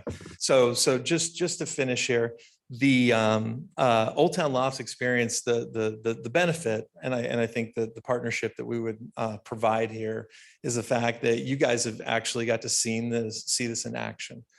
So as we look back at initially proposing Old Town Lofts with all the unknowns, all the things that we described earlier, to be able to deliver that and in a time frame, I think we're going to be right at 12 months delayed on that project, even though we've had a worldwide pandemic and all the material shortages and people shortages. So with that, all the rest of the financing structure that's in there, you guys can certainly ask questions about that, but our loan to value on this effectively is that at the 33 million, 15 million of it is out of our coffers, where we'd be financing 18 million. What we're asking from the city is we'd be paying you about 697,000. That was, hold on a second here, I'm clicking the wrong button.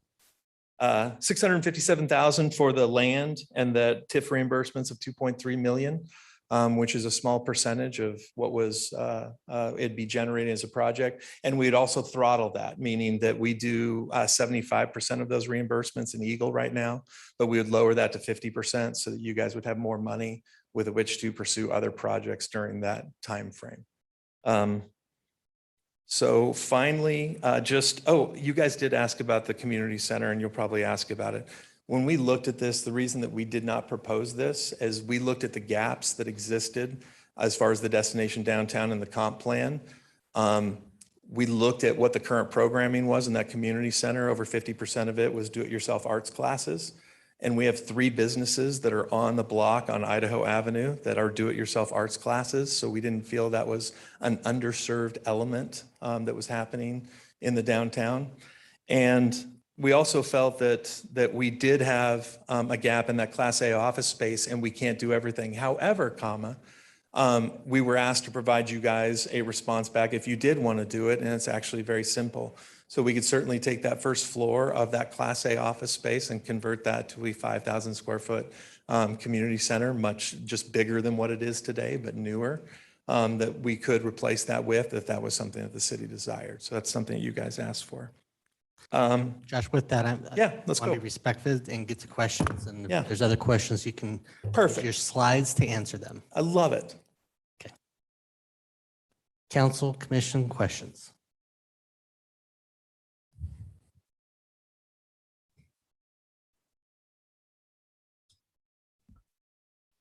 Mr. Mayor, Councilman Kavanagh.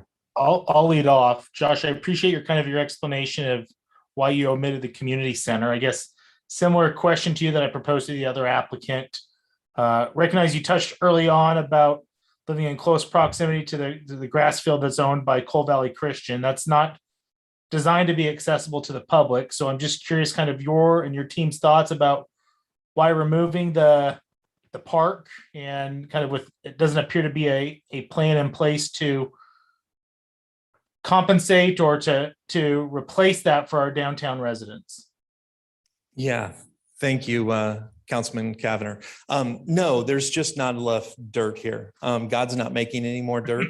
And we don't have a lot of it. This site's not that big. And when we think about verticality, like certainly we can go 7, 8 larger stories and create more green space or community space on the inside. We just have to talk about the unintended consequences of what that looks like to the residential partners and how do you sell that kind of, I know all the discussions that happen even with Union 93 as you look at the eastern part of that project. And I just think that there's a give and take that has to be had, Luke. And I just feel like the park is just a bridge too far. Appreciate it. Thank you.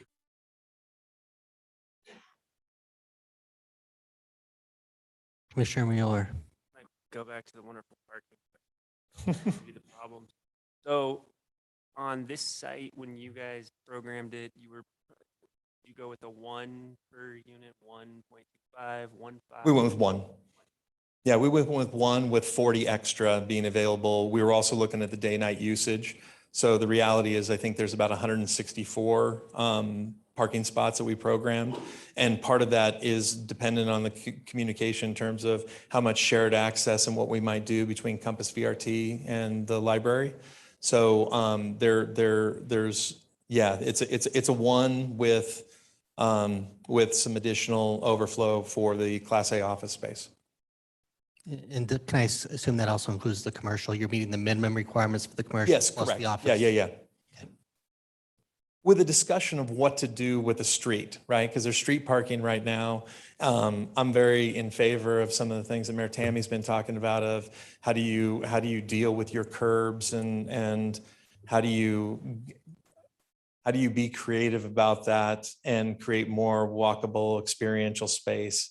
So there's just a lot of that. And it's very strange. If you look at the site, it's kind of all over the place between parallel and angled and yeah.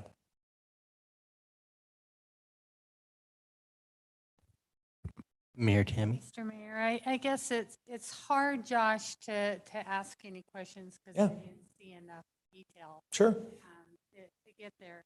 I did love the location of your retail.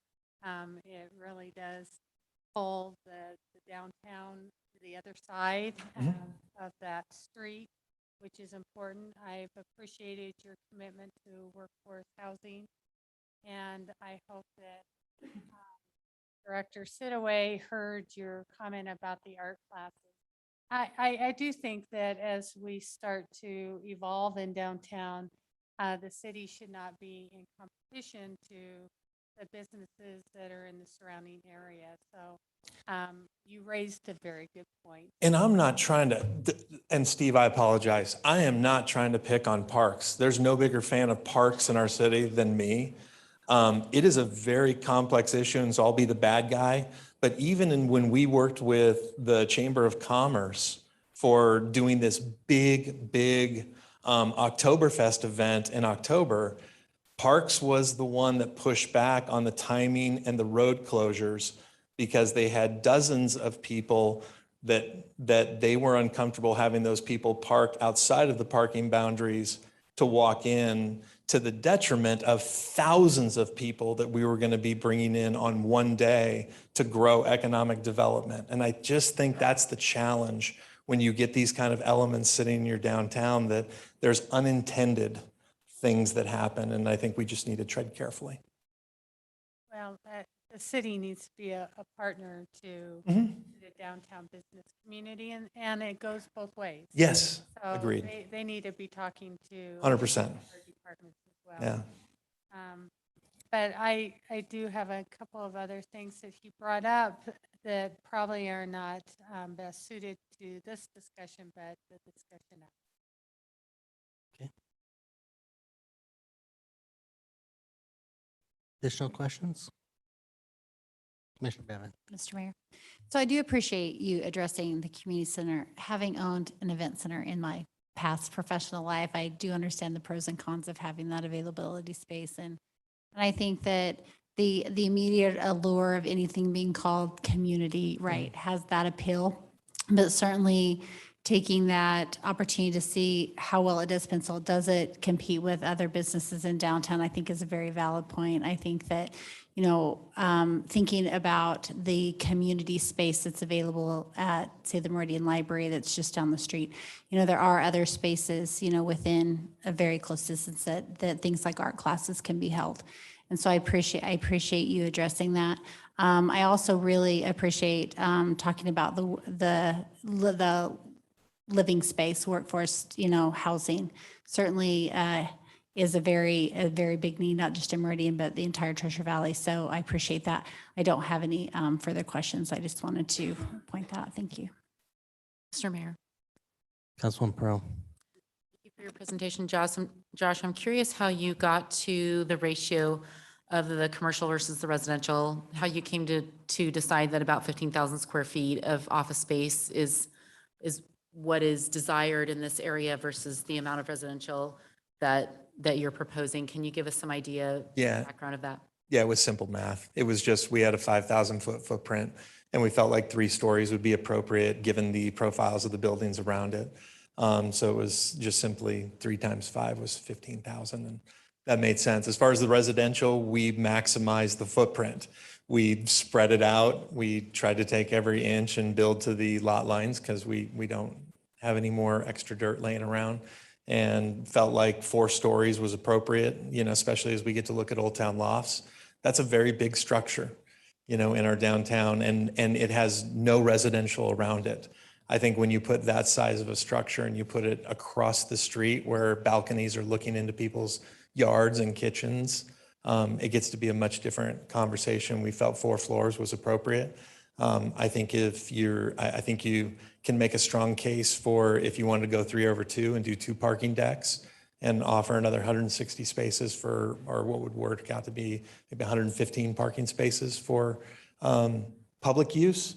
You could go 5 stories, but again, I just am pretty sensitive to how this is going to be perceived from a public standpoint. Mr. Mayor. I think Commissioner Basselon had a question or comment. Yeah, I just wanted to clarify something very quickly. You know, we keep talking about community center being for arts classes, which it has been.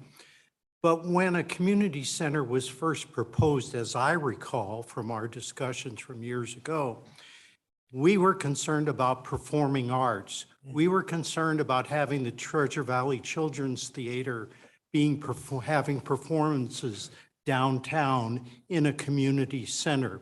We were concerned about the Meridian Symphony not performing there at Centennial High School in Boise, but rather in Meridian at a location. So I think I think you're right, Josh, in terms of the space availability and what you can do. But the reason for a community center was for performances. It wasn't for art classes necessarily, although you could certainly hold them there. So I think the real concern I have for the city council and for the city and for MDC is, what amenities do we want in addition to these projects? Do we want an auditorium district where we can have performances downtown? Do we want a parking structure that's dedicated to public parking? I mentioned that I lived in an apartment complex in downtown Fullerton. We had 2 levels of parking for this 5-story apartment complex. The bottom floor, the subterranean floor, was for the residents, and it was gated off because I don't think you can share parking between people who are paying and not paying for the same spaces. The ground level was for the public parking. So you can do that. But right across the street from this complex was a public parking structure that was used by an auditorium across the street, was used by people who were eating downtown and so forth. So I think that in terms of the city as a whole, we need to once again look at our integrated facilities. What do we need? And I don't think we can rely on a project like this to accommodate every need in the city. Agreed. Thank you. Thank you. Mayor Tammy. Josh, I did have one question as you were talking and putting 120 plus apartments over there next to retail and going. No back retail. to- Class A office space. I mean, Yeah, sorry, commercial. big difference. Going back to Councilman Kavanaugh's question about the open space. Yeah. That is an amenity and usually when we do apartment or when city council considers apartments, amenities are a part of that. Yeah. So what kind of amenities are you anticipating that you would offer to the residents of your apartment complex? Yeah, great question. So very similar to what's happening at Old Town Lofts right now. So I don't know how deep you guys have dove into some of the elements that are over there. It's probably not easy for you guys to get access to, but every floor in that project has got communal spaces, everything from dog washing stations, things that we kind of got criticized for, or Caleb did when they did the urban renewal project in Eagle, that people were like, why are you putting dog washing stations and movie rooms and stuff like that on the floors? The nature of that building, just the shape of it, lent to a lot of those spaces on each floor. So there's quite a bit of that. We actually put a full bike room that's over there because we are encouraging people to take advantage of what is most of the year great weather. So there's an indoor lockable biking area that's over there. And again, just in this whole relationship building with downtown, Meridian Cycle is going to be a part of the branding of that to make sure that we're again promoting downtown businesses in our projects and trying to encourage, economic development, not just for us, but kind of across the board. I think when the ocean rises, all boats should float. So those are the things that are happening there. One of the things we did look at Old Town Lofts, it just didn't pencil, but it would be certainly something worth looking at. That Pacific Companies has done is roof space and being able to do some amenity space there, given the small footprint. So I think that would certainly be something that would be willing to be discussed. I think the challenges, and again, our other team here mentioned it, is when it's very, very difficult to pencil these projects, and we're in this period of like unrestrained prosperity that's fueled by debt. It has to end at some point. And so when it does end, we need to be cognizant of the fact that having big dollar amenities, condominiums, things of that nature, we might not be in an economic place where that is really great. But we always know we're going to have a workforce, and we always know we're going to have people that are laboring. And so I just think that from a strategic standpoint, making sure that we're addressing that and leaning there, we deliver that. Mr. Mayor. Councilman Hoagland. Josh. Yeah. I've heard both from you and River Caddis talk about the difficulties of this project. Yeah. And, Old Town Lofts, et cetera. And as I kind of mulling this over and the difficulty and the dynamics of the marketplace currently and supply chains and finding workers and all these good things, neither one of you put in the RFP the first time around, and for various reasons, but Yeah. it was not done. And now we're here, and so I started thinking, in my mind as I'm listening to this after hearing their discussion, but then you kind of switch to, but go. So I'm thinking, is this the right time? Is this project ready to be baked right now, or do other things have to happen in downtown before this one's ready? But then you had said, well, and I think you just need to pick somebody, move forward, and get something together and see if something can happen. Yeah. So just, I don't have to ask you to shoot straight with me because, that's just. No. So- I'm incapable of being anything but transparent.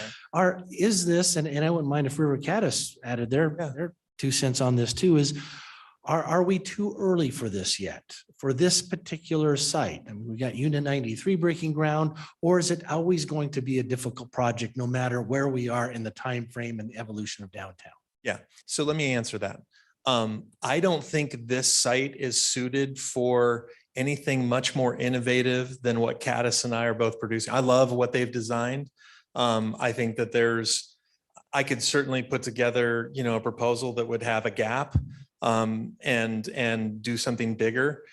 We wanted to propose something that could get done, that we knew the dollars, and when we tell you this is what we're going to deliver, we just do it. I don't think this piece of dirt in particular lends itself to some of the gaps that Mr. Bassilone's talking about, being able to do a performing arts center. I just think that where it's located and kind of where it's seated, I don't know that that's the right piece of dirt for doing something like that. So I don't think it's too early. And I think we are always going to be a equity and political refugee location in this country. That's why we're seeing these great inflows of people, and businesses are taking advantage of it because we're getting all this great workforce that wants to live here and then brings their talent here. And we want those people here, and it's creating pressure.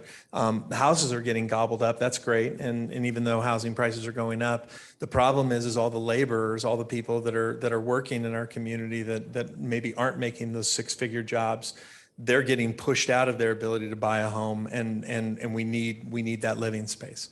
So I would argue that it's a natural location to do a project, either what Caddis has proposed or what we're proposing. It's the right time to do that. Yeah, you're welcome.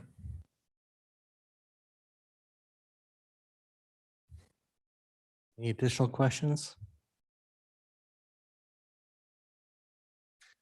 I'm going to close with this. I really don't envy the decision process that you guys have to go through, but I really do appreciate all of you. And what I'll say is, whether we're chosen or not, like Caleb and I's investment, like you're kind of stuck with us. The work that we do here currently, certainly we're going to finish the building, and we're going to continue to be great partners in the city. And I just appreciate an opportunity to put this into you guys. So thank you.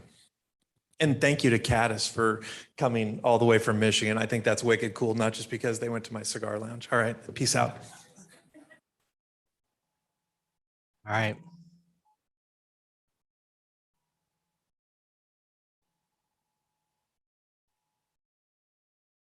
Yes.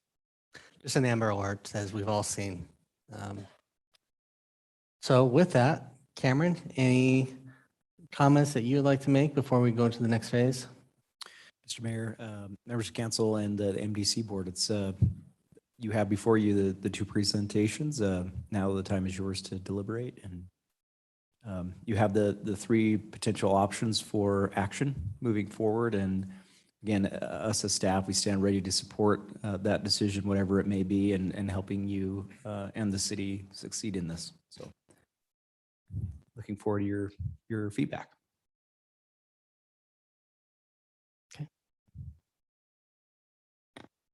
Mr. Mayor, Madam Mayor. I guess I have a couple questions for staff.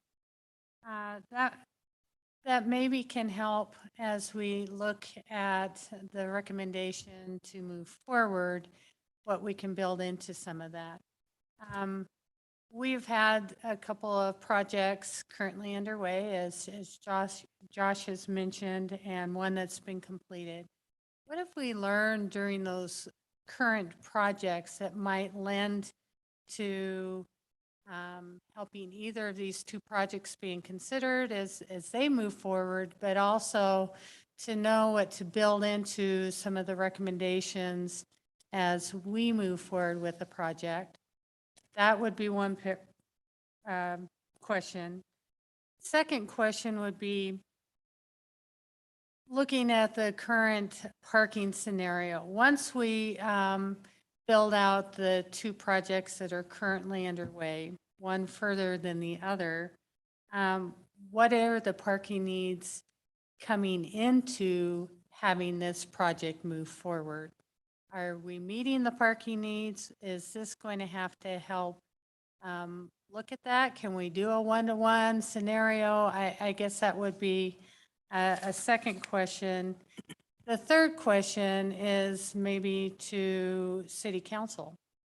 I'm concerned having the community center as part of this. because alls I could see in what I was able to read was money that are the current impact fees and no additional dollars to pay for parking and the things that really make this project a challenge. If you include the community center, it provides a gap. And it's going to be a hard gap to really fill when you're anticipating or counting on TIF dollars and you have a city project over there that doesn't generate any TIF money. So is the city council at this point looking at putting additional money into it? And is that going to just be an additional conversation to have with whatever project we choose to move forward? But I think those are three key questions that I'm curious to the answer. Mr. Mayor and Commissioner DeVeerd, so to the first two, you had asked, things that we've learned from current developments and things going on in downtown. Somewhat anecdotal, but certainly, proof in the pudding. We as a city, certainly in partnership with MDC, our business community, we've got a cool thing going. Projects are getting done, things are being moved, and at scale that I think is pretty incredible given the opportunity before us. So it is, we're learning a ton, I think is safe to say. We've got great partners with everyone that's showing up and investing in our downtown. We've got a great business community, but I think probably an underpinning to your question is the potential fragility of that, the sustainability of that. How do we be good stewards of that momentum that we're seeing? And that's something that we are abundantly aware of. How do we make sure we're designing things properly, parking it properly, to your second question, and really taking into account the current businesses and the residents that reside here in downtown. So I think we have a great pulse on it. We have great partnership with the business community, residents, and the development that's going on. And certainly we're lockstep with our partners at MDC, which I think is critical to the continuing of the momentum. But those are some things that I think we can absolutely parlay forward into this project and into future projects. And certainly open to any comments that others may have on that. To the parking question and parking need, this was obviously a big consideration in the RFP itself. So, I think that was a factor you saw in the scoring with where parking was a major factor and where the committee ranked parking in that in their decision making. I do think even given our most recent downtown State of Downtown forum that we did in partnership with the chamber, this was an issue. And we as a city and again in partnership with MDC, we've done and will continue to do parking assessments of our downtown. What is the available parking? What is the status of it? Those studies have shown, at least in the current state, we're not in a crisis scenario. But given that, we know that when you bring density, when you bring vitality, parking is an essential element to continuing that. And so this is an opportunity to address some of that, certainly with the uses that are being proposed. So we do want to be very sensitive to that and certainly will be going forward. Hopefully that's at least addresses your question, but certainly those are top of mind for staff. And I know it's been a discussion of both bodies. So appreciate the questions. As far as the community center, that is something that we appreciated with both presenters, and don't want to speak too much for others, but just the openness and being forthright with what that gap is. That took the form in one of the proposals where they just simply didn't bring include the community center in their proposal. The other was, is they identified, well, if you want that there, here's what it's going to cost you. So I think that, again, in my view, and you as decision makers, you see now clearly what the cost of those things are, and now are at a decision point on what you would like to do with them.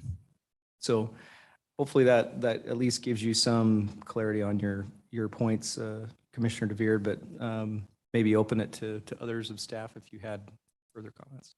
And Mr. Mayor, just to follow up, and I appreciate that.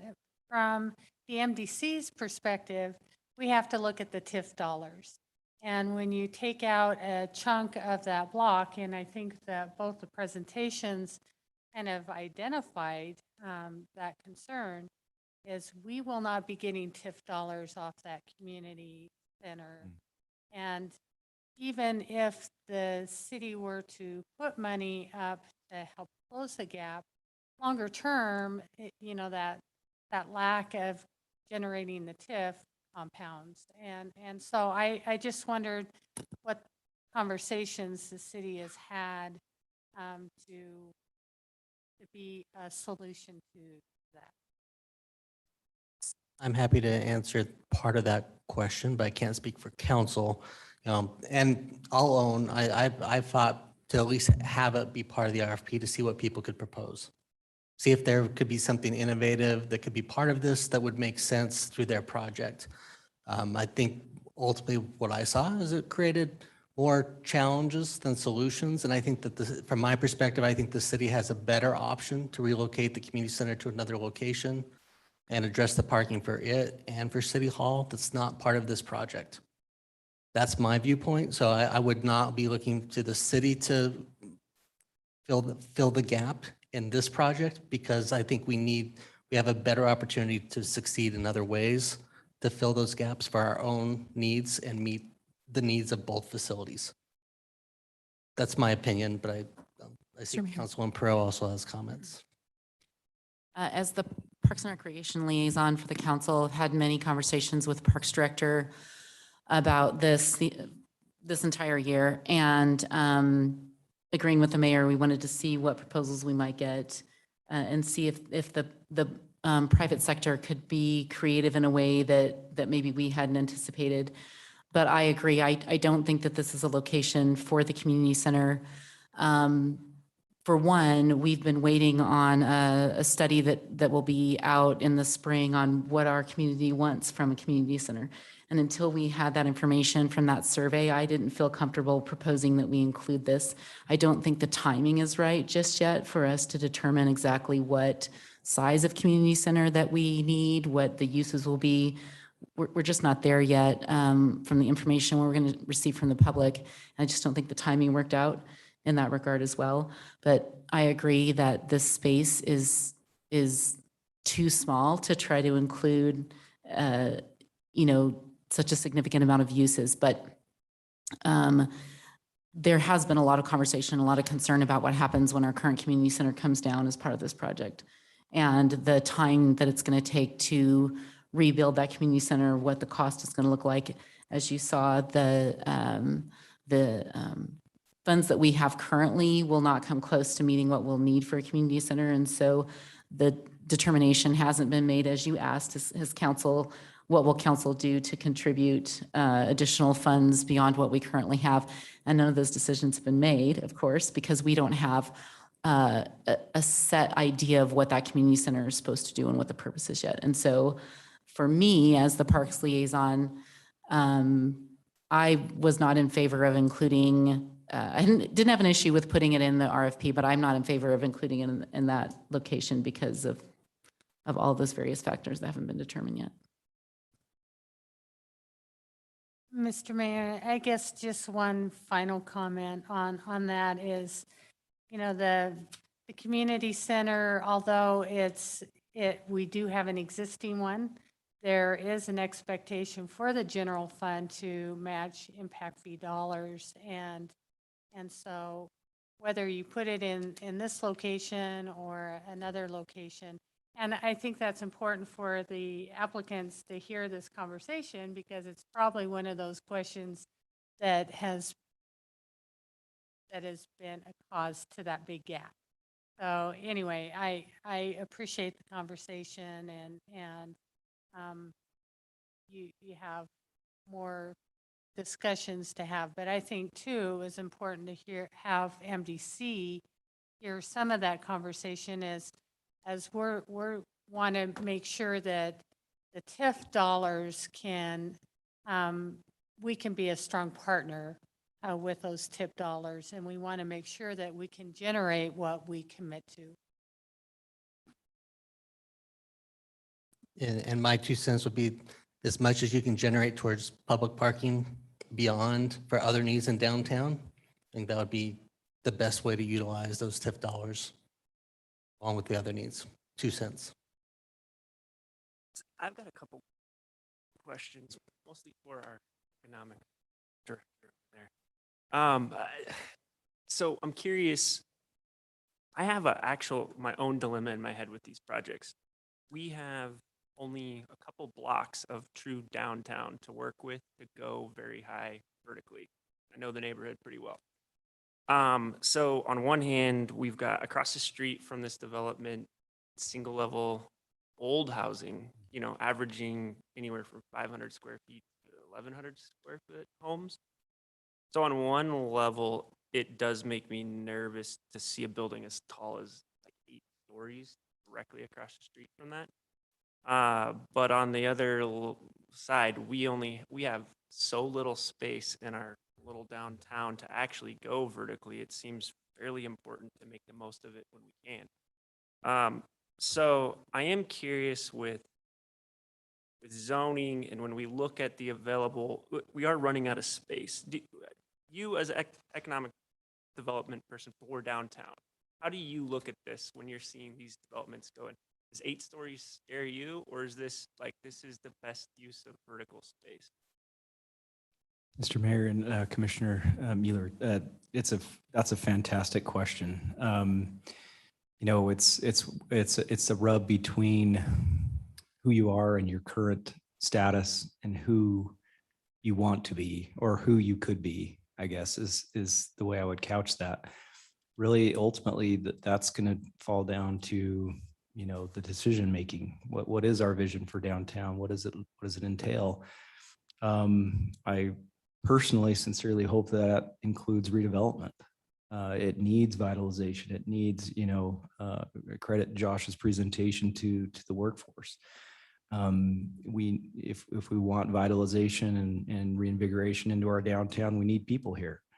We need businesses here and people to support those businesses, both as workers and as patrons. To your point about kind of just the verticality,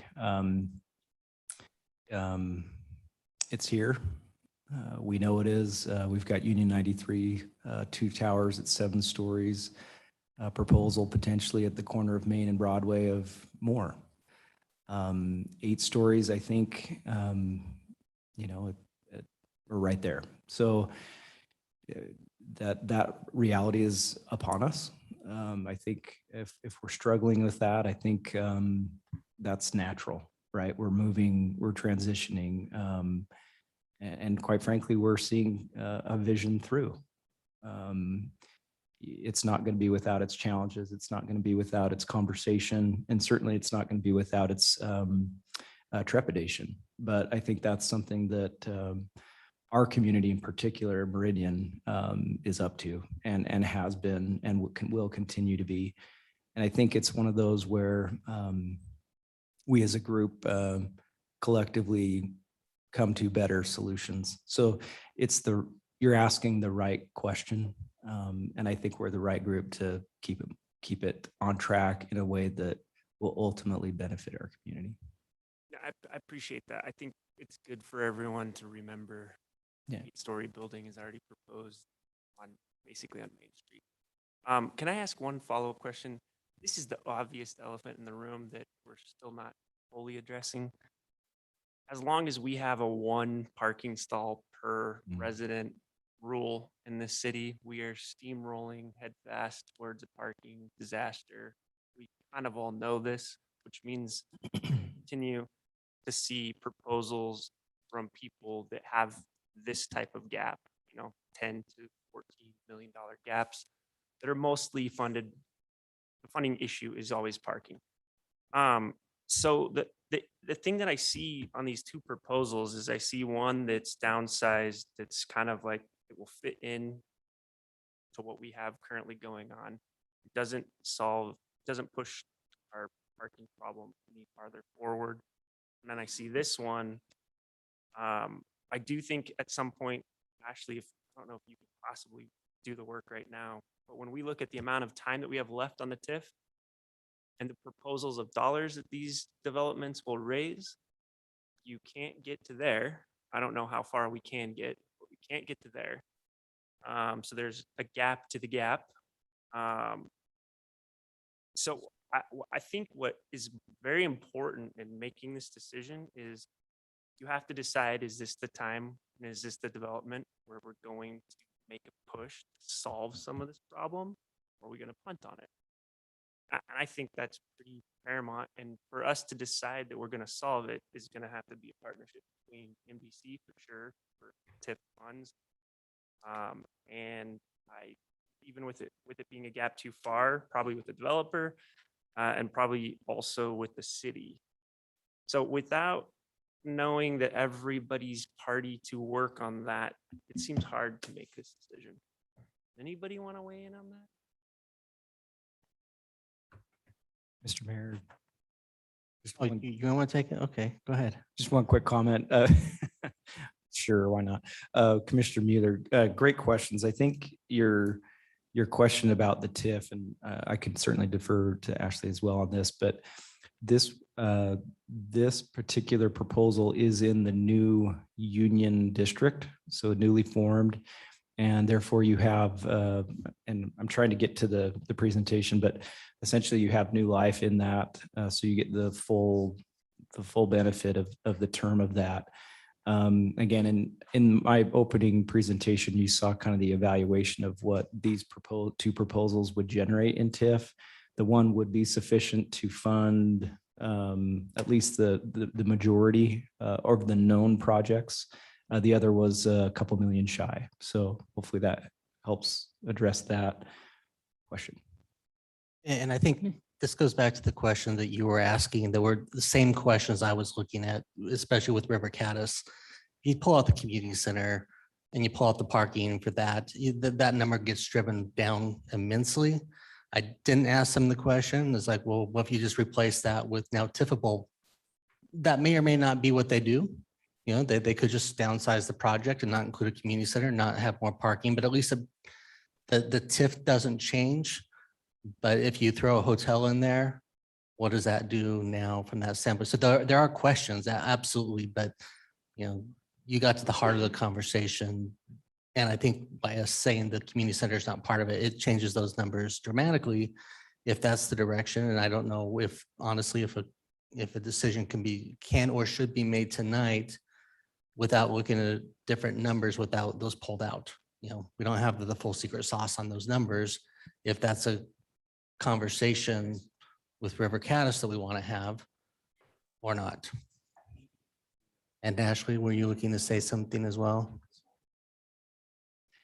Thank you, Mr. Mayor and members of the council and the commission.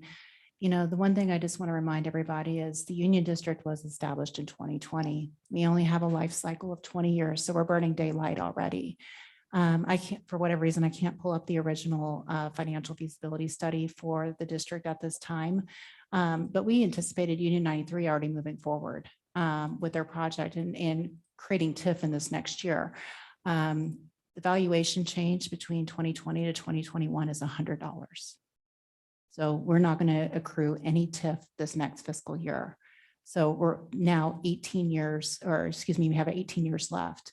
It takes about 18 to 24 months to start accruing that TIF.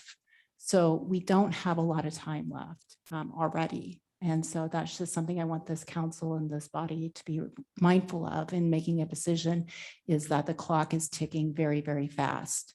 costs are going up very, very fast. And if we want the chance to be able to help fund some of these public improvements fully, we have to act now. We can't delay this decision. Mr. Mayor, Councilman Hoagland. that point, Ashley, not delay the decision. I am interested in what River Caddis proposal would look like without a community center and trying to compare a little bit more apples to apples, I guess. But is that a type of delay, or are you talking about putting off to another RFP type of delay? Mr. Mayor,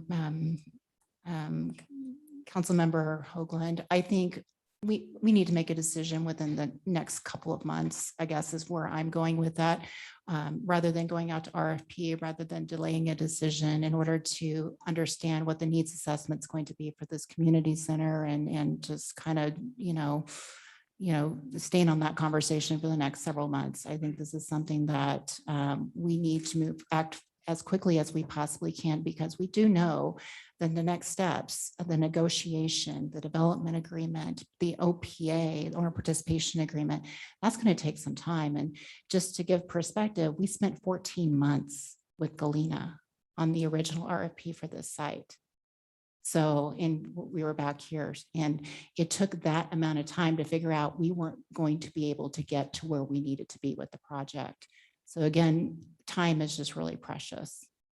Thank you. And Mr. Mayor, just to follow up, I'm of the mind too, for a community center, I think we need further discussions on what that looks like. Are we going to do Commissioner Asselon's comments earlier, do we have an auditorium facility, and then we have a spoke, a hub and spoke type of system for the city and those types of things.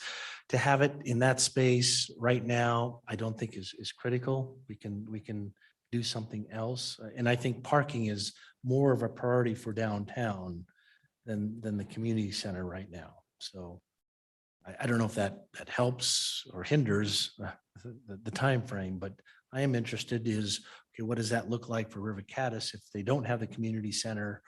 And to your point, is it retail? Is it commercial? Is it just parking? Is it more units, that sort of thing? And what does that look like? And where do the numbers land on something like that? I think with Civic Company and those types of things, it's there, it's ready to roll. You've got good numbers, I think, a good feel for it. But those are the decisions, 4 stories, 8 stories, those have a great impact on our community 20, 30, 40 years down the road. So something we have to consider. Mr. Basselon. I'll try to be real quick instead of being as verbose as I tend to be. I think that we do have to make a decision. I agree with what Josh said, and I believe the gentleman from River Caddis has mentioned this also. We have 2 good proposals here. I don't believe in going back to square one, new RFPs, all of that. We have 2 good proposals. We have 2 issues. We've been trying to put square pegs into round holes in a number of areas. The community center. I love the comment about community input for what a community center should be. It might be a standalone community center, but it isn't something where we try to force a smaller community center into essentially a private project and take away tax money that could be going for other public good if it's been earned. So I think we have the public parking issue and we have the public community center issue as separate issues. But these 2 projects, in my estimation, are great projects. Both of them talked about collaboration, wanting input from us, from the community and so forth. So there's room with either one of them to do some negotiating. As Councilman Hoagland said, could retail go in place of the community center in the River Caddis project? Certainly it could. That could be negotiated in some way. Could additional parking be put in some way? That could be negotiated. We have 2 potential partners who want to collaborate with us. I think we should take advantage of them, make a decision after due deliberation and move forward. But let's not move backwards.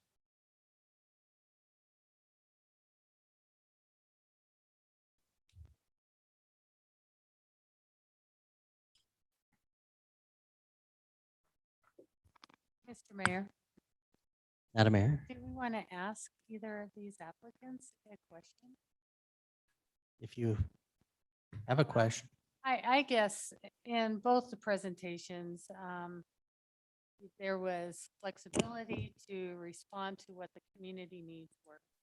If the community center is not an amenity or a piece that like either the council or MDC is looking towards, it helps address the gap in our first project.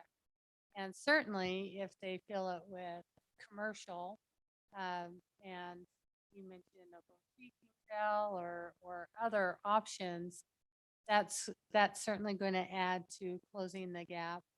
And I did appreciate they had more than they were looking at more parking than what was required. And I agree with the conversation that we have to look at parking requirements in our downtown. Unless the city wants to be part of that solution and as well as MDC. But I do think it comes down to which project team do we want to move forward with, and who had even specificity that gives us detail on what the creative solutions and creative elements to a proposal would be. Mr. Mayor, Councilwoman Pearl. if permitted, I'd like to hear from both on why there weren't other uses considered, perhaps retail uses. The Caddis didn't include any other uses beside the community center and residential. I just want to understand if there were considerations made for other uses, what they were and why they weren't included. Gentlemen?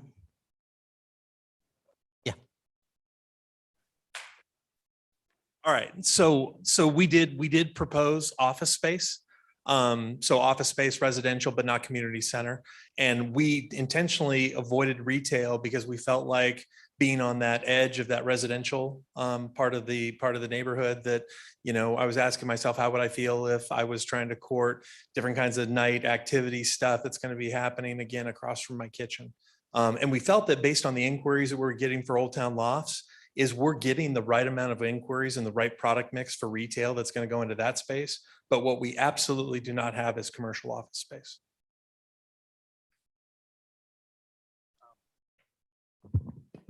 Taller. So John McGraw, River Caddis Development. Thanks. So the approach that we took was we were given a set of parameters, and within our team, we decided to include this community center as doing so. And we did that because we saw another path in getting more parking. That was a way that we could point to an additional however many spots. And the community center could be, I don't know what the community center is made of, right? I don't know what it wants to be now, what it wants to be later. I don't know if it wants to be a business incubator. I don't know if it wants to be an amenity to the public. So I'm really unsure, but we were given a set of parameters. And we tried to achieve that. And we showed that there was a gap, but we still have a lot to solve. So can we put in retail? You know, we've approached different folks for hospitality, for restaurants. You know, we can approach that with everybody. We don't know today, but it's obviously open for discussion. So. Mr. Mayor. Councilman Pearl. I want to clarify the reason I asked that question. In the RFP, it says that letter C, preferred project should feature a mixed-use development with active street-level uses that will bring visitors to the area, service downtown residents and workers, and contribute to the vitality of downtown. So I don't see residential doing that. I see a community center doing that, but if I'm reading things well, that's probably likely something we're not going to consider keeping in. So I just wanted to understand what your perspective was of that, of letter C. what that mixed use development with active level uses looks like. And curious if you did have any questions with the staff about what those elements might be. So this RFP was a little general in that regard. And so I just want to, make sure I understood that there was a, just wanted to see what your interpretation of that statement was. Yeah, Councilmember Perot, just in the consideration of time, because you guys are limited. I'm not trying to avoid the question. I think we could spend hours, perhaps days, nugging through the details of what's going on here. I think that the lack of the clarity that existed, and I think even though it was well intended, I think including that community center element created a certain amount of pain. I think the issue in terms of activation, certainly the way we were looking to address it was simply was people that were living and working in downtown Meridian, and then activating that hard corner that was pointing on 2nd and Idaho, because I do believe that all the activity is going to be pushed to 2nd Avenue. Like Broadway's done because it's the access point for all the big developments. And so 2nd Avenue will be activated. So that's why the office building with bigger frontage and drawing people, that was the direction we went with in terms of pushing people. So, all right. You are correct in why we didn't, why we put in the community center as that frontage. That community center across the nation, community foundation, whatever that may be, is done to activate space. That's why we have big windows. We thought that's where people work, that's where people play, that's where people learn, that's where people grow. That activation was part of the project. I was looking at this as we're adding 20,000 square feet of commercial. I mean, that's how we, as designers, as collaborators, that's how we were looking at this.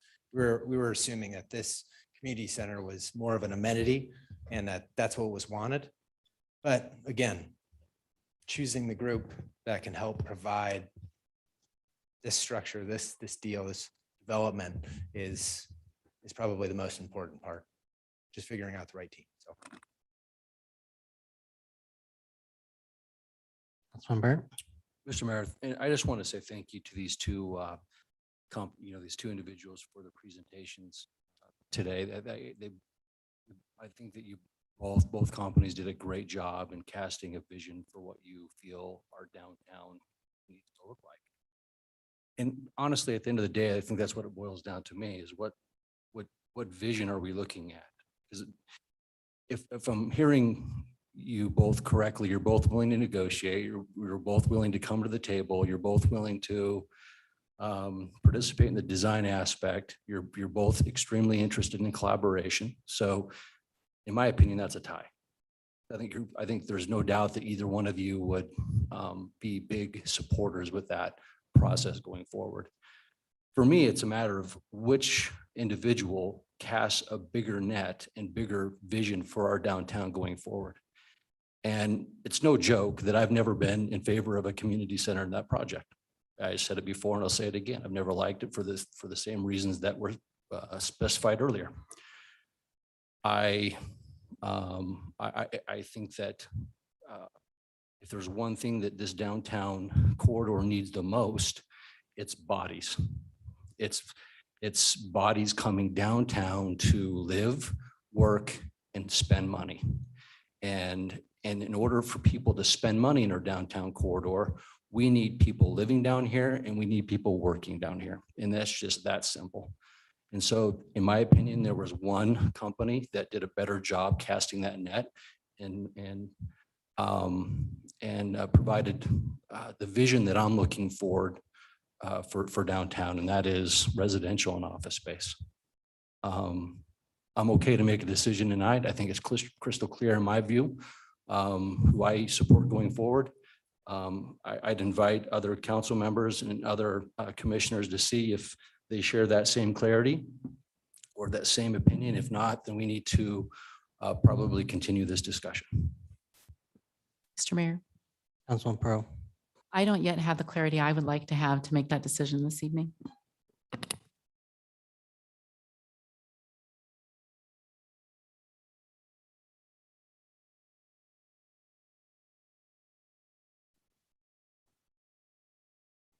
while I don't have a vote, I would agree in that context that, personally, if I was plotting the path forward, I'd give them both 2 weeks to reply to the information and the changes that they've heard today and give that back to the group.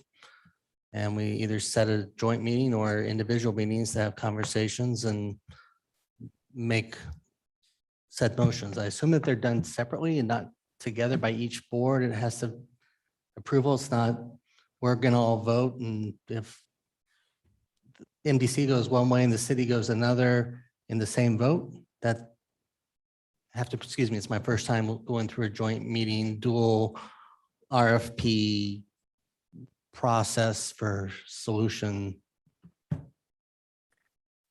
Mr. Mayor, previous precedent would be that it would be a combined vote. A combined vote? Okay, I've learned it. Mr. Mayor. Do I get a vote in this one too? Or am I still without vote? Oh.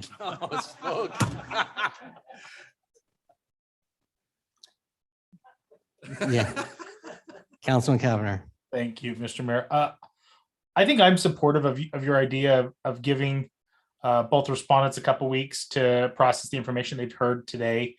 So I think it's important, at least for MDC commissioners and city council members, to make sure that they're candid with their feedback. And I think it's important, at least, to share my perspective in that when this whole concept was first presented to the council, it was a what if scenario. What if something that's kind of a catalyst project could be launched in this area, replacing our existing community center, replacing our park. And I think that the feedback from the council was that we're intrigued to learn more. But I know that many council members were very hesitant about giving up our community center. And for me, particularly, giving up that little bit of park space in downtown, that whatever would come forth would have to be pretty spectacular for me to be supportive of losing either of those in downtown Meridian.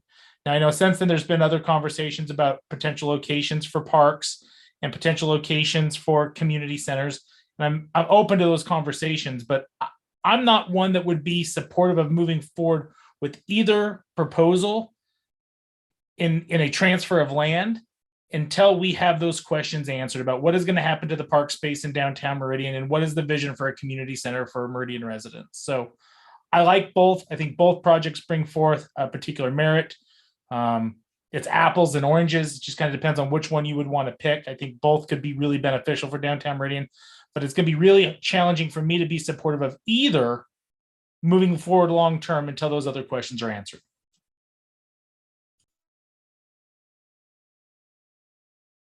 Councilman Hoagland. Mr. Mayor, I've had some discussions with our Parks Director about what are the options, and I think it's incumbent upon the city, if we utilize this parkland for this, one of these projects, it's incumbent upon us to find that replacement property and figure that out. I mean, that's, it's a city park, and we have a priority of redeveloping downtown along with MDC as their priority.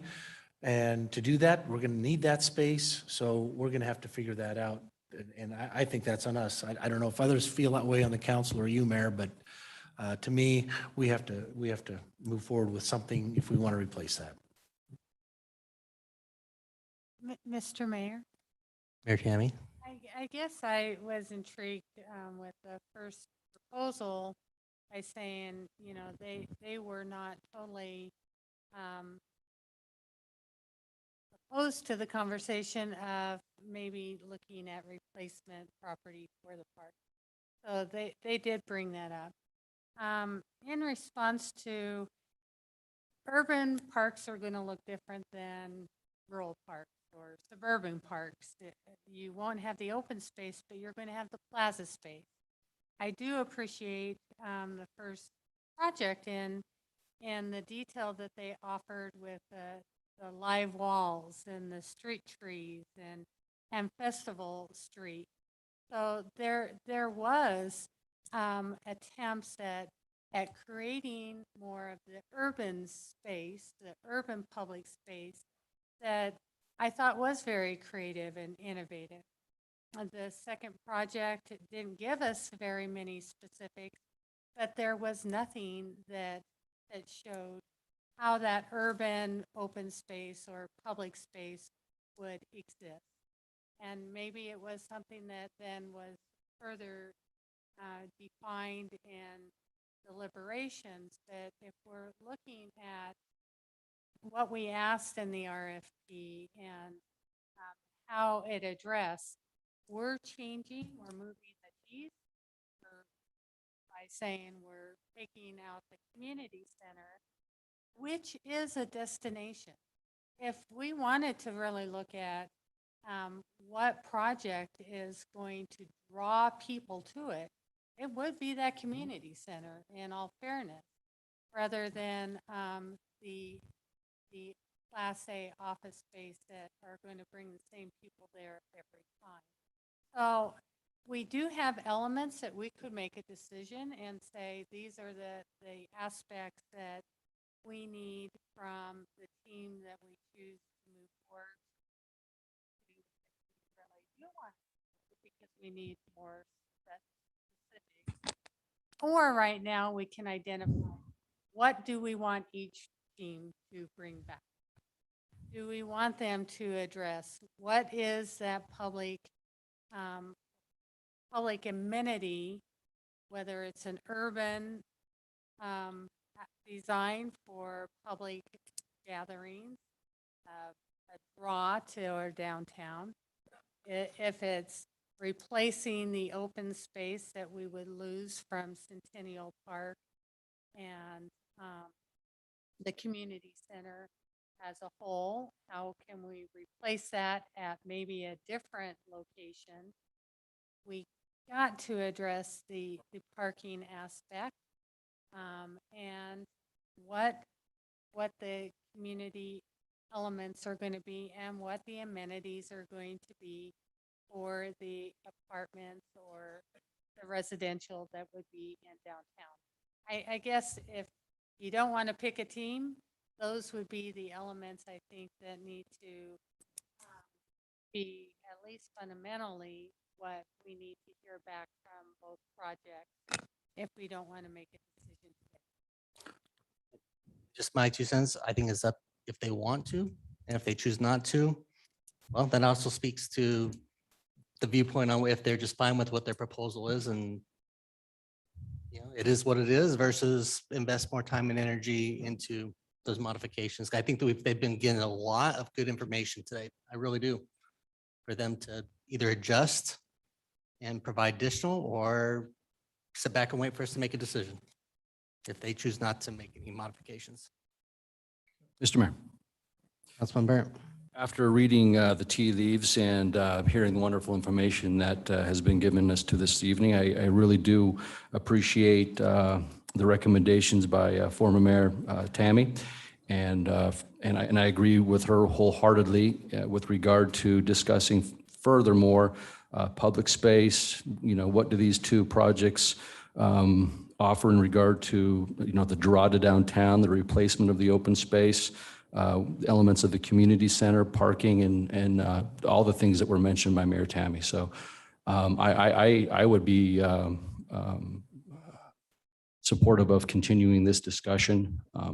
We have 15 more minutes into our 6 o'clock meeting starts, and I know that there are some things that we need to do before then as well. So I don't know what the time frame looks like, and I ask for guidance on what that looks like and what we the formalities with that before I make an official motion. Mr. Mayor, I guess as maybe we need to ask the applicants what kind of time frame they would need. But I would, just to add to the list, is with more specificity, that draw for the public gathering space is important. But also equally important is what the financials will look like. So as some of these changes are considered, in particular for the first project, how some of these changes might close the gap. And maybe then staff would need to do a new financial analysis to say what TIF would generate that would help us make a better decision as well. We good? Would the applicants like to provide any feedback on proposed timeframes for any additional changes based on what you heard? Yeah, Mr. Mayor, City Council, MDC Board. I also want to protect Caddis in this whole thing. So this has gotten very complex, at least in my view, as a respondent. Because I think what Mayor Tammy has been talking to in terms of activation on Second and stuff like that, when we were originally putting together our response to this, it wasn't with a consideration of taking city streets and doing activations and stuff like that. So I want to be careful that you guys give us some really clear boundaries for what you guys want us to address, because I don't want this to be something that is unfair to them or to us. I mean, ours is pretty straightforward. There's not a lot of mystery there, but I also want to make sure that it's a level playing field, that when we're responding to these things, that we're not unintentionally creating things that are going to cause hardships. And I certainly don't want a group that's traveled here from Michigan to feel like they're getting marginalized. So by a process and their time wasted. So that's my 2 cents. I'm happy to provide anything. We're committed and already doing things, but I just want to protect them. So they're probably better suited to kind of answer that. And Mr. Mayor, with all the respect, it's totally okay to participate via Zoom. I mean, if the folks want to participate via Zoom and that's totally respectable. And Mayor, we only have 10 more minutes.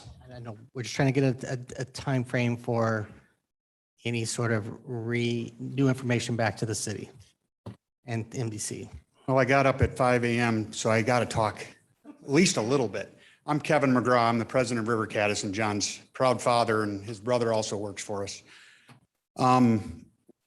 We need at least a couple of weeks. You won't get new drawings. That's impossible. That would take me a month. And I would say 2.5, 3 weeks. You got Thanksgiving coming up next week. So at least 2.5, 3 weeks. A Zoom would be great for lots of reasons. We travel around the country doing this. But I just want to emphasize a couple things. And Josh, thanks for all the nice comments you made about us. And I say the same thing about you and your Pacific companies. Great resume, great everything. I have no complaints. You've got great choices in front of you. But you need to pick a team, because what you see in front of you is a placeholder. It's nothing. You just wanted to see what we could do. That's all that is. And so when we talk about taking out a community center, taking a park, none of that matters.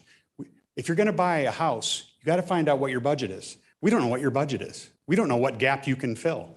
We go around the country doing P3s. I used to be a municipal attorney at a 100-attorney firm. I was a senior partner, and that's how I got into real estate and doing P3s and helping find money and plugging gaps. Every project, P3 or private, has a gap. We all have to fix it all the time. I know they have gaps in every project. You got to fix them. We did it on Jules on Third, which is a great reference for you, by the way. But you need to pick somebody that you're willing to work with, collaborate, like my sons emphasize, because that's what we do. We're good at it, and go. You're going to keep going and going, and you're just not going to make any progress, because what you see isn't going to be what you get. Because when we sit down and figure out what you can afford and what pays TIF and what plugs a gap, you're going to see that we can satisfy some of your goals, but not all of them. But if it pencils for both of us, it's a win. And then you do it the best way you can with the streetscape. Basically, what we showed you is basically what we can do. And yes, it looks a lot like Jules on Third, but it's because of the size of the parcel here and what we were trying to accomplish. And one last comment on the community center. We were trying to get public parking, because you can't use CCDC money for a private lot. And you can't build public parking on market rate apartments. You just can't do it. And so that allowed us to possibly do that. So there is still a possibility a community center of some sort could work. And we did a shared parking analysis with Ada County, by the way, because they had daytime workers in the county and we had nighttime workers. And so we had like a 40% agreed upon shared parking. And we used their parking consultants. I drafted most of the documents with the county attorneys and some local attorneys here. And we do have local economic incentive people to help us. But we have to find out what you can afford, what your budget is, and then we back into it that way.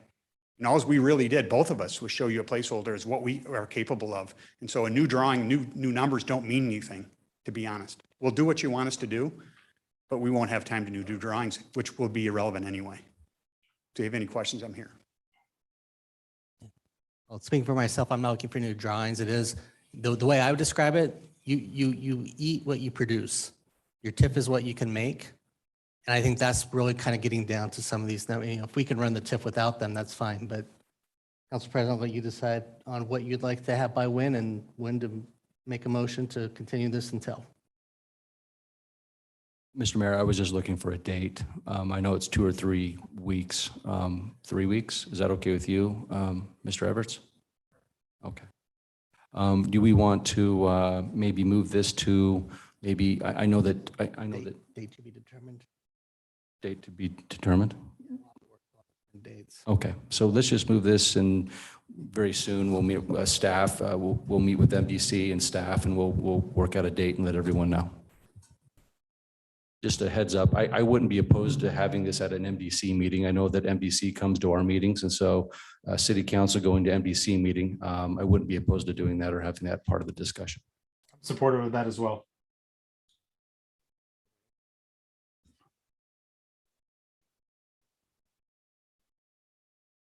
December 8th would be 3 weeks from tomorrow for submittal of information. Then we can work on a date for our board meeting. Just one piece of clarity. So you can't. Oh. So one piece of clarity, if we don't pick a date today, then we will have to notice. So it will take an extra. I think we can get it noticed. We're not gonna have a date in we have 3 weeks before we get the information. We could have a date picked by the next day or two and notice it to appropriately without any issues. Anything more from me? Motion?